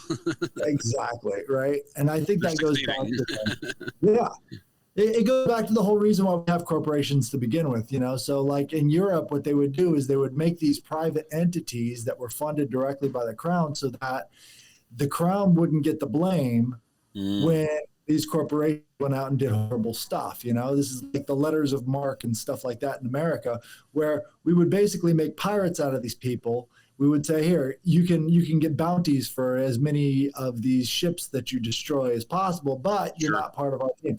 What we're doing in Ukraine right now is a perfect example of that. It's like, if Iran was doing the same things that we are doing in Ukraine, in Israel, everybody would instantly say that Iran is directly responsible and we need to blow them up, right? But the problem is that either these people are too incompetent to draw these connections, or the connections don't exist, but they still want to make an enemy out of these different places. But the whole purpose of the Society of the Cincinnati is to try and get a handle on democracy. Democracy in all cases is just a fraud, right? It never really exists. The idea itself, democracia, which means the people rule. Well, what people and how do they rule? Right. So all of these democratic activists, right? They say, we want democracy now. They're not actually saying democracy. What they want is a Society of Cincinnati type democracy where the right people are the ones to govern it. These are the coaches, right? So I put it in terms of how do you control the field in football? You've got to control the clock, right? And the way they control the clock is by commanding interest rates. Interest rates are basically at the heart of how we do everything. It's the amount of money gained over time. The second way to control the field is personnel decisions. And that's what the Society of the Cincinnati represents. They're the ones making the personnel decisions, who goes where. And by controlling the personnel decisions, you can then control the clock. You can control the field. Well, that's like time and space now. There you go. Right? So the first thing the society was interested in was controlling the field. They would go out there and check out all of these mound sites. They would try and get in touch with the energies that these places were trying to command. That's a good way to put it, yeah. Right? So they're getting a lay of the land. They're getting a control of the field, right? Sure. Everything else that's going on, everybody thinks that these elections mean anything, but they're the personnel office. They're the ones making the decisions. They determine who goes where and when. Everybody else is thinking, well, this is totally natural. We could just vote for these guys in office. They don't realize that both sides of all these elections are controlled by the Society of the Cincinnati and the Free. And they're all related. They're all related. Yep. So this is the same basic structure of control that goes all the way back to the beginning. It doesn't matter what you call it. Absolutely. That's what it is. Absolutely. And so I think that's really the main factor in all this stuff is that we've been under a military junta since 1783. That's a good way to put it. Nobody even knows or That's a gives good way to put it. That's what it is. It's a military junta. No, it's a good way to put it. And then when you look at private organizations like private corporations and how they kind of degrade over time, I look at it kind of the same way. You have even maybe they had some competent military officers that initially, perpetrated this junta and operated the feuding factions within it, right? But by the time you get down to our current era, you have idiots like John McCain. I mean, the guy was a moron. The senator from Arizona, and he was a hereditary member of the society from his father, John McCain, and his father, John McCain. And John McCain, number 4, the senator's son, is probably the member now, right? But over time, these people get more dumb and depraved, right? Right. They still control Arizona. I mean, you look at the whole Kerry Lake election. You see them right behind all of these electoral organizations that are basically running this stuff, and the Democrats get the blame, not the John McCain family, but they have an invested interest in maintaining control over Arizona. All of these little fiefdoms are controlled by these groups that are connected back to the original. That's a good way to put it. It is a fiefdom, and I do believe individuals such as John McCain, number 4, are operating that fiefdom. You look over the state of Texas, you see George P. Bush. I believe George Prescott Bush. He's the grandson of George H.W. Bush. He's Jeb's son. He's Jeb's half Mexican son, because obviously the Bush family, they saw the current era or the future era of America was not going to be white, because that wasn't the plan from the powers that be, as far as the lack of borders and everything else. So they went ahead, because Jeb and dude's mother have not been like publicly have not been a married couple. They're married, but have publicly not lived together for years prior to they finally did get divorced a few years ago. But for years they were maintaining separate homes. So it was clearly a marriage of political convenience. And the product of that was George P. Bush, who then they shipped over to Texas from Florida and said, hey, this guy's a Texan. He's the land commissioner. He's going to be the future governor of the state. And the people of Texas were like, time out, buddy. This guy's not even Texan. You know, that's because people in Texas, they have dinner parties to see who and they joke about and have discussions over who was your first Texan? Like, when was your ancestor? When did they get here to Texas? And whoever's got the oldest lineage of being a Texan, that somehow you're the best person at that party. I don't know how that shakes out socio-politically speaking, but within the internal boundaries of Texas, that means something to people. So when they shipped over George P. Bush from Florida, they're like, wait a second, we accepted your dad and your uncle being Texan, but wait, you're not even remotely Texan, right? Right. So, well, that whole it is a fiefdom. It is a fiefdom that seems to be operated by him. Yeah, it's a good way to put it. Right. And the thing about what makes a banana republic versus a more developed republic is just how obvious a banana republic is versus the less obvious, military juntas that we live under. This goes back, before it was the United States, it was Rex Deus, right? So Rex Deus was the families that would control the monarchies in Europe. And so people were like, we have to have some sort of a similar system in the United States to make sure that the wrong people don't get into power. Plausible, and it also offers plausible deniability, right? Exactly. Because you, as you point out, you have that appearance of these elections being virtuous and objective. And this goes back to Niccolo Machiavelli. He says it's better to be feared than it is to be loved, right? And so the idea there is that there's a continuum between fear and love. So you could try and make everybody love you, but the odds of that happening are very slim. So you've got to make the decision to try and get as many people to fear you as possible, but not hate you. This is the balancing act. So fear would be right in the middle of the scale. Hatred is over here. And once everybody hates you, you can't get any productivity out of them. You can't get them producing anything because they just want to kill you. And over here on the other side, this is love. And love is a lot harder to achieve than fear. Fear would be right down the middle. Fear is where you want to keep people, and we look at all the propaganda today, and that's where they want to keep you. They're trying to keep you fear back is in that so much easier. mindset. Fear and hate, I think you nailed it, man. It's so much easier of an emotion to create in people. Nowadays. Yeah, for sure. No, it's pretty apparent nowadays, but I think it's a story as old as Jesus. I mean, in my opinion, that's why the Roman Empire invented the whole Jesus narrative and storyline, inserted it into the Hebrew culture there because they were tired of fighting them. They needed to find a new manner in which psychologically, or to control the society there, and they used the psychological operation by saying, look, this son of man that you prophesied in the future is actually, you guys were right on the prophecy, but you were wrong on the party. It's actually Vespasian, the Roman general, and he's actually going to be the new Roman emperor. And he's going to rule everybody here, but it's cool because you guys predicted it, instead of going back and fighting people in Judea every couple of years in a war.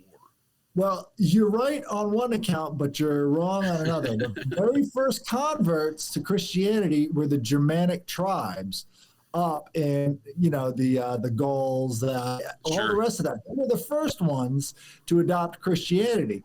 They were also the ones who took out the Roman Empire. They were the ones who invaded and destroyed. Well, they didn't destroy Rome. They loved Rome. They didn't want Rome to go away. So they occupied Rome and they ran Rome. And they actually ran Rome a lot better than the Romans did, because by that time, like you were saying about the Jeb Bush of the world, they were corrupt and lazy and stupid and worthless. But they liked having a Rome there. And they low energy, very low energy Jeb. You think that's why the Vatican had you think that's why? That's a good point. Yeah, that's a good point. You think that's why the Vatican had their head turned the other way the whole time during World War II? Oh, I don't, what I'm saying? They never they had yeah. They're the ones who, they did issue Nazi passports. I'm sure. Yeah. Besides, I'm sure coming out and saying I think this motherfucker's crazy was probably bad for your health.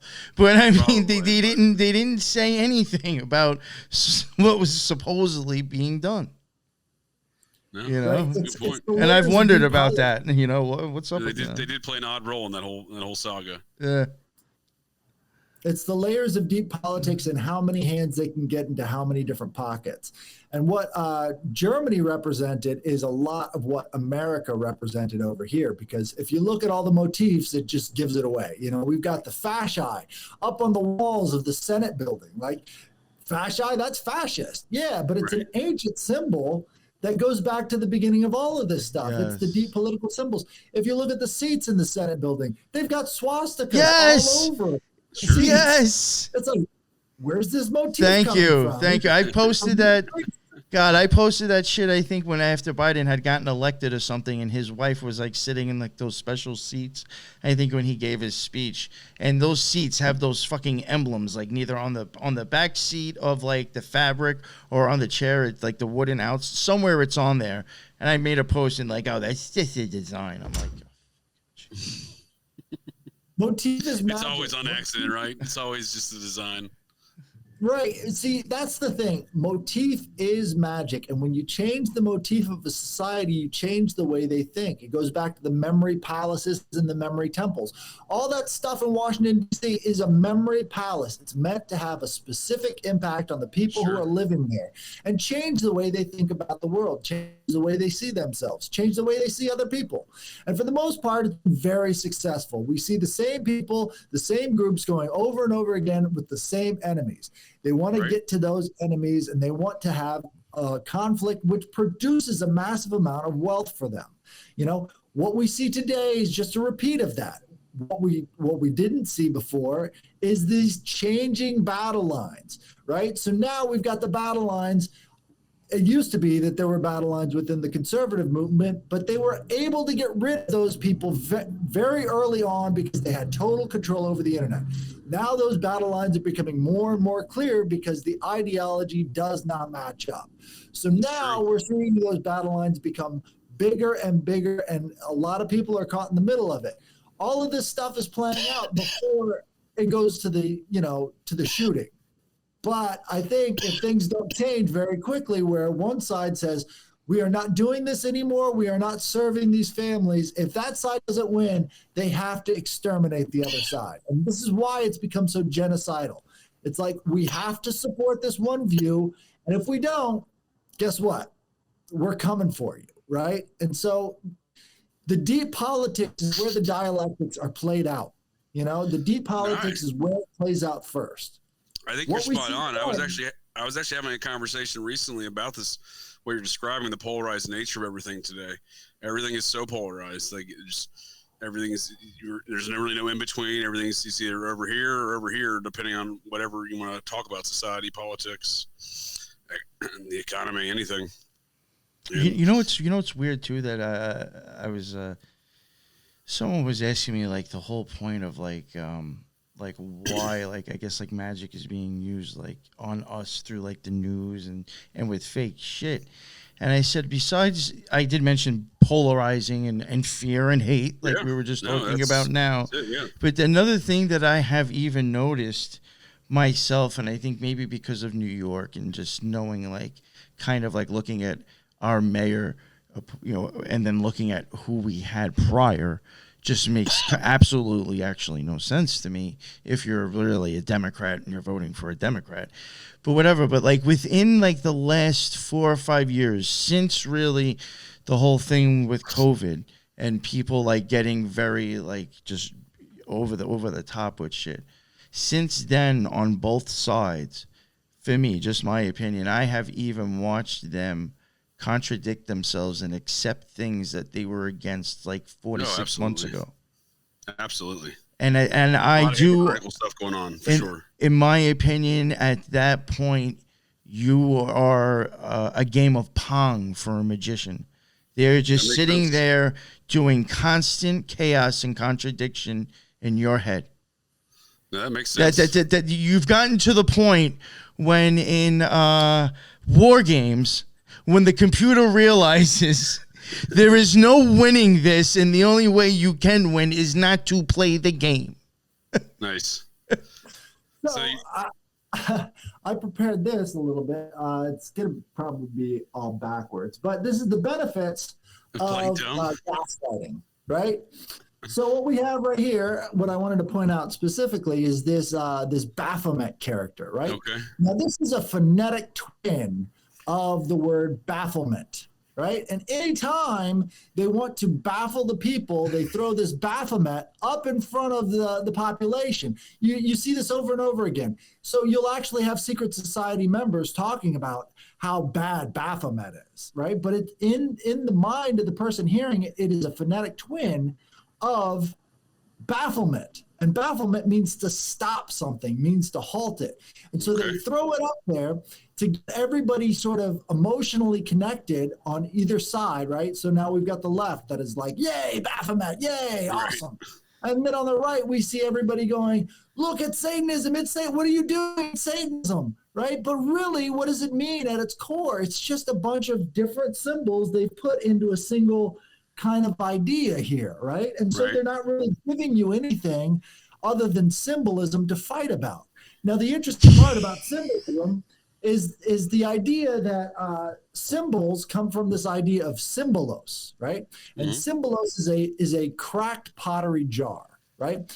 And what they would do in the old days is when they would make a peace agreement, one side would have a piece of that pottery jar and the other side would have a piece of that pottery jar. And to symbolize that peace agreement, you could put them together again and see these people aren't lying. This is actually a thing. If you go back to the tally sticks. Makes sense. The way they would do accounting is on the same level. Well, with the symbols, you've got to have a jagged piece of pottery inside of your head to fit the symbols they're trying to plug into it. This is how the mind control works, right? And so the idea here is that we've got mythology, which is a memory temple. It's connected to place. It's connected to the person. And you've got all these different ideas connected to that. When you're preaching a sermon about this stuff, what you're doing is you're connecting those symbols. And based off of how they connect those symbols, they can push you in a certain direction. Again, you're seeing all these contradictions, but in the mind of the people who are thinking these contradictions, it doesn't even occur to them until somebody else points it out. You know, the symbols are already there. They're just being plugged in. And these different ideas are now having to come at a much faster rate than they did before because it's a changing world and the deep politics really can't keep up with all of the changes in the memory temple around them. Yo, you know, this is how genius they are with doing that too. They will do this and you will even see and know the contradictions, but you will totally ignore it because you do not want to give up the love of the idol they have handed you to worship. Sure. That's how fucking deep that shit gets. Because people identify they have some sort of self-identity to those ideas. I have to keep thinking Trump is president right now, no matter how shitty it is. What's that? You know, just the people who believe that, you know, like people believe that Trump is still president and Patriot's in control. Like, no, I mean, that is yes, that's what I'm saying. And you can't let that go because then you lose your love for that God somebody just handed you. Yeah, no, makes sense. That's the thing about America. America was a big frontier. So they had to go with the love angle a lot more than they had to go with the fear angle. Because you can't control all of those people in all of those different places with just fear. You know, I mean, you've got the fear of the Native Americans. That was a big part of it too. But also a lot of the anti-federalists kept moving further and further out west. Well, they learned their lesson that you can't let these people go further and further out west because then they might make a nation of their own. They might actually combine with native tribes here, and they might actually get a lot stronger than we are. So they had to have this constant fear, pushing further and further west to make sure that none of these people could get together and make an independent nation of their own. Well, today they're kind of losing sight of that, and these reservations are now gaining more and more power because – well, they've got gambling. They've got all sorts of other things. I live in a town right now that is now basically being controlled by the casino down the road. We don't produce anything. And this little town was basically founded by the Mormons with their logging industry. So it all goes back to these different things. And now that the casino is basically running everything, you go to the public school system, it's a completely different ballgame. We're not talking about the same groups of people who were favored that they were before. So now certain groups can't ever get in trouble and the other groups are always the cause of it. And we see, you know, they talk about white privilege and all the rest of this stuff. Well, white kids are getting their asses kicked in the high school, and they don't actually do anything to the people who are doing the ass kicking because, well, they're natives, and these white people, they must be the oppressor because we've got white privilege. And so this whole switch in mentality is sort of being used as a means to justify power. And we can see, you know, the symbols there are all matching up because we're a nation in decline, and they're basically cashing out at this point. They're going to move it all over to China or some other place. It's interesting you say that because the Freemasons are actually cashing out, right? They've been selling a lot of their properties. Yeah, and all the farmland's being bought up by monopolistic companies, and we see the quality of food going further and further down. And it makes sense for them to do this because why rock the boat? You know how deadly these people are. They've been doing this for centuries. And I often wonder if these things have been going on for years here. We're just not realizing them as opposed to them just really starting now. For example, the Queen of England, who recently passed, she owned farmland in Kentucky that was getting tax subsidies dating back all the way to the 1970s. So, you know what I mean? These that's what I'm getting at with these. So we have these kind of public narratives, and then we have like this global interest that have always had their hooks in this country, dating back to the day that America was created by, you know, and I think there's between France and America. That was that globalist connection right there. Yeah, that's what. Well, I'm just saying even on the European interest, like you had the obviously the British Crown who didn't want America to create their own nation. You had the Prussians, you had Russians, you had the other Germanic tribes of aristocrats and monarchical families that existed there in England. Again, I don't think there's anything really different. These factions still exist today. You know, Donald Trump is second cousins with the King of England. You know what I mean? This isn't anything that's new. That history dates back all the way to King John of Lackland and the 24 Knights Templar known as the Robber Barons. You know, so these feuds have been going on a long time. These sides I don't think have changed that much. You know what I mean? So I do think that there's a certain degree of these behind the scenes involved in America and creating turmoil and trying to take over. You know, again, I break it down to the greatest common denominator. You know, GCD also stands for garbage can do, but also greatest common denominator because I try to break things down to the greatest common denominator. And, you know, you look at these disputes, there's always kind of a pro-liberty and an anti-liberty interest, and it always seems to go. I thought I'd bring this up real quick. So this is the demographic map of the United States. We can all see Utah out there, right? Yeah, it is very purple. There you go. Yeah, well, that red, that's German, right? That makes sense. German people. Now, here's the thing. What have we been doing for all of these wars, right? We've been taking the people from that red group, and we've been throwing them over to places like Vietnam to support the French. Yeah. Throwing them over into the Middle East to support the British after the British redrew all the lines over there in World War I. All of this stuff is sort of like a redo, or not a redo, but a recycle of what they used the German people as for centuries. Those were the mercenaries. That's they would just come out of Germany and go fight their wars for them. Yep. Yes. That's a very good point. And unfortunately, due to time, I do want to kind of like wrap it up now. But there was something you were saying before that you even mentioned with the French. And I think I kind of maybe have talked about that the last time I had you on with like the Lyme disease stuff. There is something I think that, like, especially with Germany, we have some sort of thing going on with them.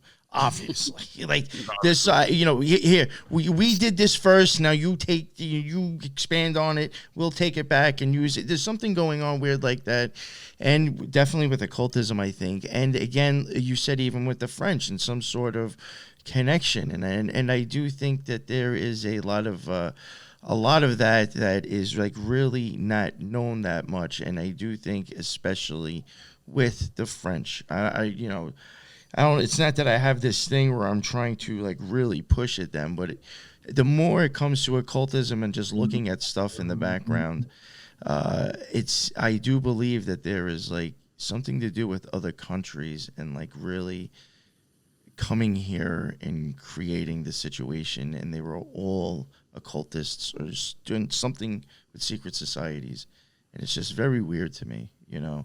And we had even mentioned before, and I know I've brought this up a few times, and I don't know if people can get it, but to me the movie Apocalypse Now is very occult to me, I think. Oh yeah, big time. And there is a part in that movie that they take out, but if you catch it in the extra director's cut, there's probably like 15, 20 minutes of them actually hanging out with the French.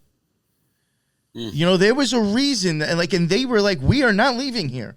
We are staying. And like they're on this edge of this water where it's like constant war going down the thing, you know, and it's like, no, we have our stake. We're staying here. And it was like a very weird, different part of the movie. They actually stayed the night. I think the dude even got laid. And, you know, so, but it was like, to me, I was like, there's a reason they put this in here, to me, especially knowing who made that movie.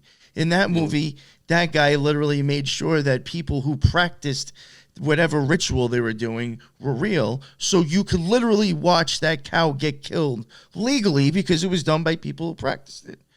You know what I'm saying? Like, if you watch that movie, that shit is real. You're watching something get killed because it's by people that practice that religion. This guy knew what the fuck he was doing, and I definitely think it was a cult movie. And I think the French were in that for a specific reason with his occult tale. Interesting. You know, I'm ranting now. No, I mean, Apocalypse you're probably but you know what I'm saying? There's something with the French, and they always seem to be like, oh, we're in the middle. We're not really doing nothing. Right. Come on. Virgil's Georgics. This is where we get the name George Washington from, is Virgil's Georgics. It's a series of poems from antiquity in Rome, right? And they talk about the slaying of the bull ritual, right? It goes back to the founding of this country as well as those native peoples over there. It's the slaying of the bull ritual. And we see this with the Mithras. And the Mithras cult was another one of these military cults that has to do with this whole thing we're talking about with the Society of the Cincinnati. It's like that's the way Rome chose their officers, is through the Mithras cult. And what we choose our officers through is through this sort of neo-Mithras cult, which is this Order of the Cincinnati, right? So it's all goes back to the same kind of origins. And if you wanted to play that video real quick, sure, I can get into it. What the Jewish people say about us and our origins. You want me to play the whole thing, correct? Yeah, it's okay. not too long. It's 3 minutes. Right now, I'm just making sure.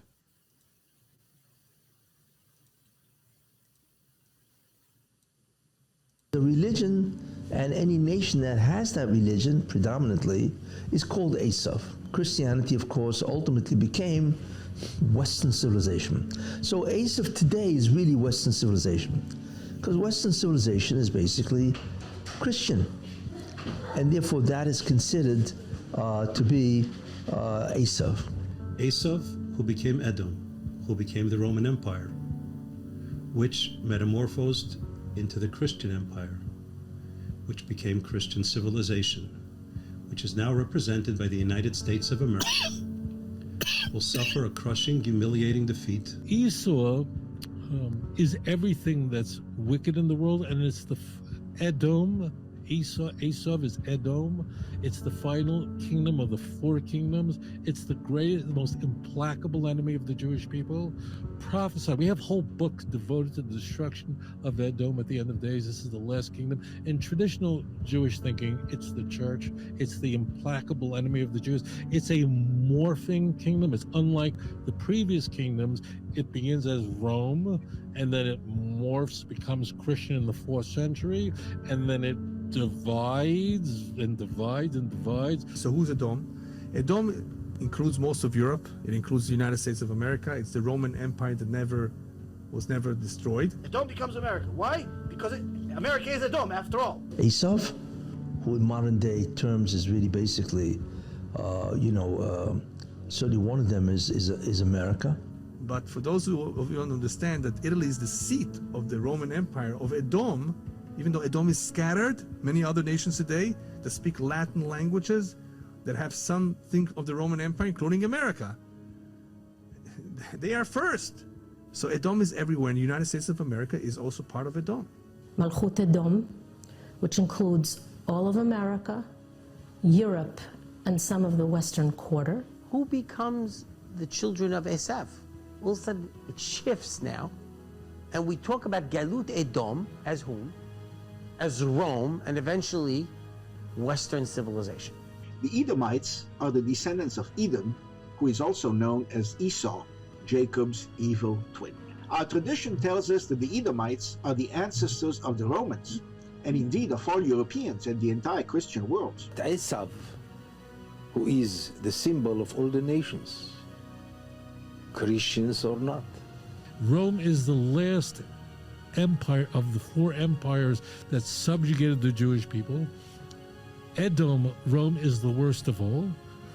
And Edom is going to be destroyed. We have entire books in Tanakh devoted to the destruction of Edom. It's finished, it's gone, no more. The West is Rome. According to the simple meaning, Europe and America are really one entity. But we know one thing, right? That when it comes to the classic Rome, which is Europe, they're finished. Esav, Edom, is the implacable enemy of the Jew, and an identifying feature of it is that it's constantly morphing, changing, but it's really the same thing. It only appears different, but it's really that 4th horse that has just many different colors. Their mark is eagle, and that's really the sign of the Romans and the Russians and the Americans and the Germans. All the evil empires, they all have the same symbol. And it describes them. There you go. So what they're saying there is that there is this eagle cult. And if you know about the Society of the Cincinnati, their big symbol is the eagle. And you see in all of these different symbols, it's just eagle after eagle after eagle.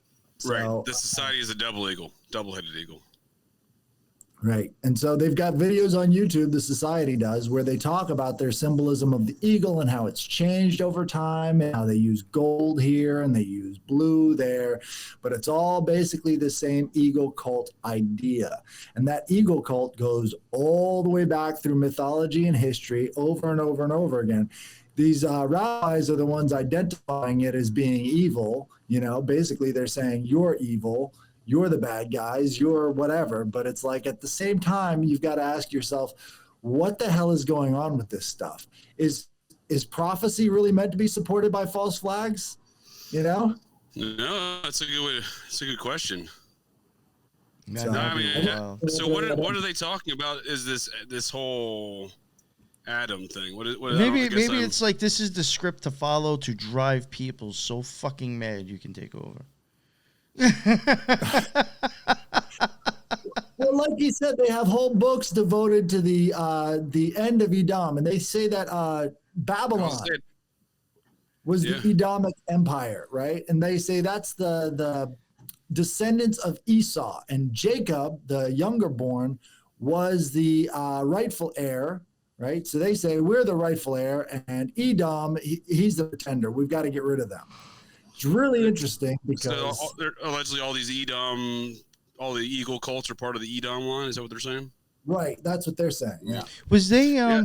Sorry, go ahead. I misspoke. Not a double-headed eagle for the society, but when you see them, you'll often see them in a dual representation. They'll be opposing like each other. Like for example, both heads are looking in a different direction. Exactly. There you go. Yeah. Looking both ways, playing both sides. And that's how it's seen. Like for example, Janus. There you go. That's a good representation of that, right? President William Henry Harrison's he's buried on a mound on the western side of Cincinnati, and he on the entrance to the tomb is the eagles looking out, the society eagles. Right. So this could be a family line that goes all the way back to Babylon. In which case, it's not good for us. It's not good for anybody. Maybe we should start taking a little, deeper look at all of these different lineages, because we're definitely controlled by them today. They're the ones using this kind of ancient, deep magic, and they've got control over the time. They've got control over the field. They've got control over the personnel. And, it's not looking good. They're pushing us into something that we really can't get out of, especially idiot Biden. I mean, I think they chose him specifically for the bad things he's going to do. Everybody can condemn this guy. He could be the next Adolf Hitler. He was just old and senile and all the rest of the stuff, and never look at the stuff that's happening behind the scenes. Yeah, you know? Right. Very well said. I mean, there is certainly a faction that does seem to be doing those exact things here in America. I largely suspect it's divided. You know, these organizations are happy to combat each other behind the scenes, you know, so to speak, or just beneath the surface of society, and with a you know, a shake, a wink, and a nod that we're not going to let any of this stuff get above the surface of society. Right. I think I suspect it probably has gone back to Babylon. That's probably accurate.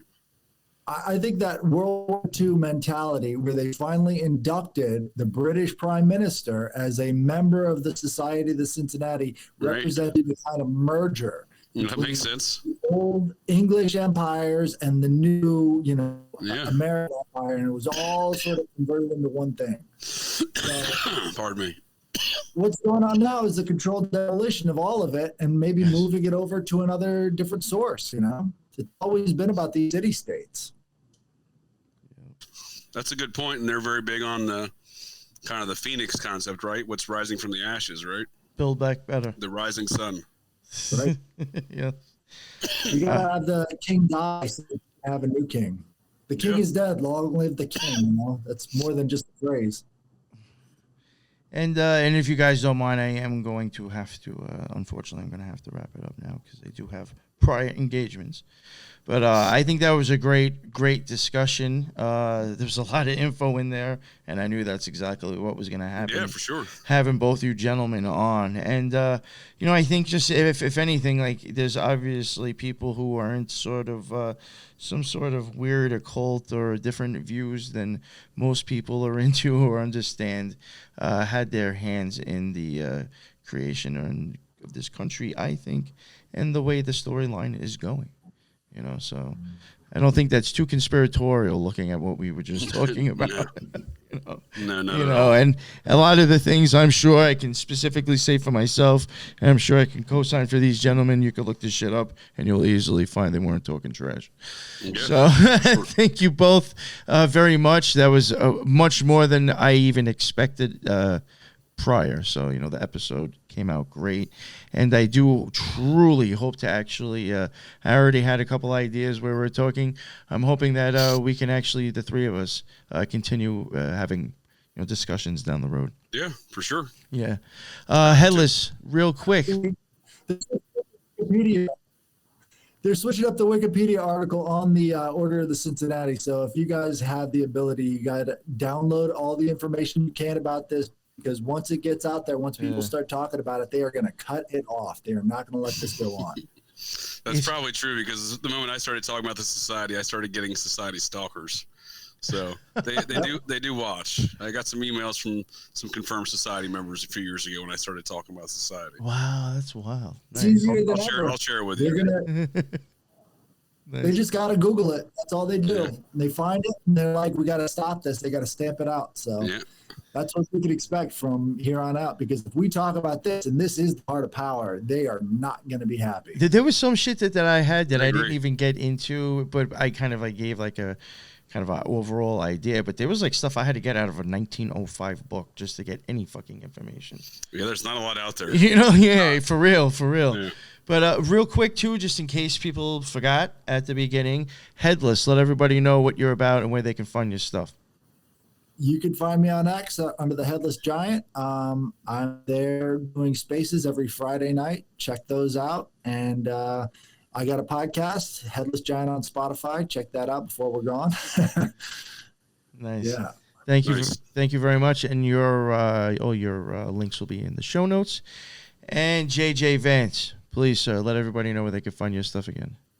Nick, thanks for the invite. Headless, great to meet you. Great conversation with you both. Hope folks of the interwebs enjoyed it. Host of Operation GCD podcasts, located anywhere podcasts are found. I have a link tree that I believe Nick will probably include in the links show notes. And that's Linktree Operation GCD. And any folks of the interwebs should also tune in to future conversations between myself, Nick, and Ron from New England regarding the ongoing Idaho 4 murder case, which continues to get stranger and stranger with so much high weirdness. It's tough to track some days. Yeah. I truly had a really good time covering that topic. Well, we're still covering it, and there should be a part. I think we're doing some great coverage. That's just obviously I have somewhat biased opinion since I'm involved in those conversations, but it seems to be looking at across the interwebs, across the true crime community, we're somewhat being the tastemakers for a number of these conversations that are ongoing regarding the case. I mean, listen, not that it counts, and not that I'm patting myself on the back, but somebody did send me a Reddit post where somebody posted our shit and said it's probably one of the more level-headed views on this topic. There you go. So I was like, oh, fuck. We made Reddit on an opinion. Shit. But yeah, thank you.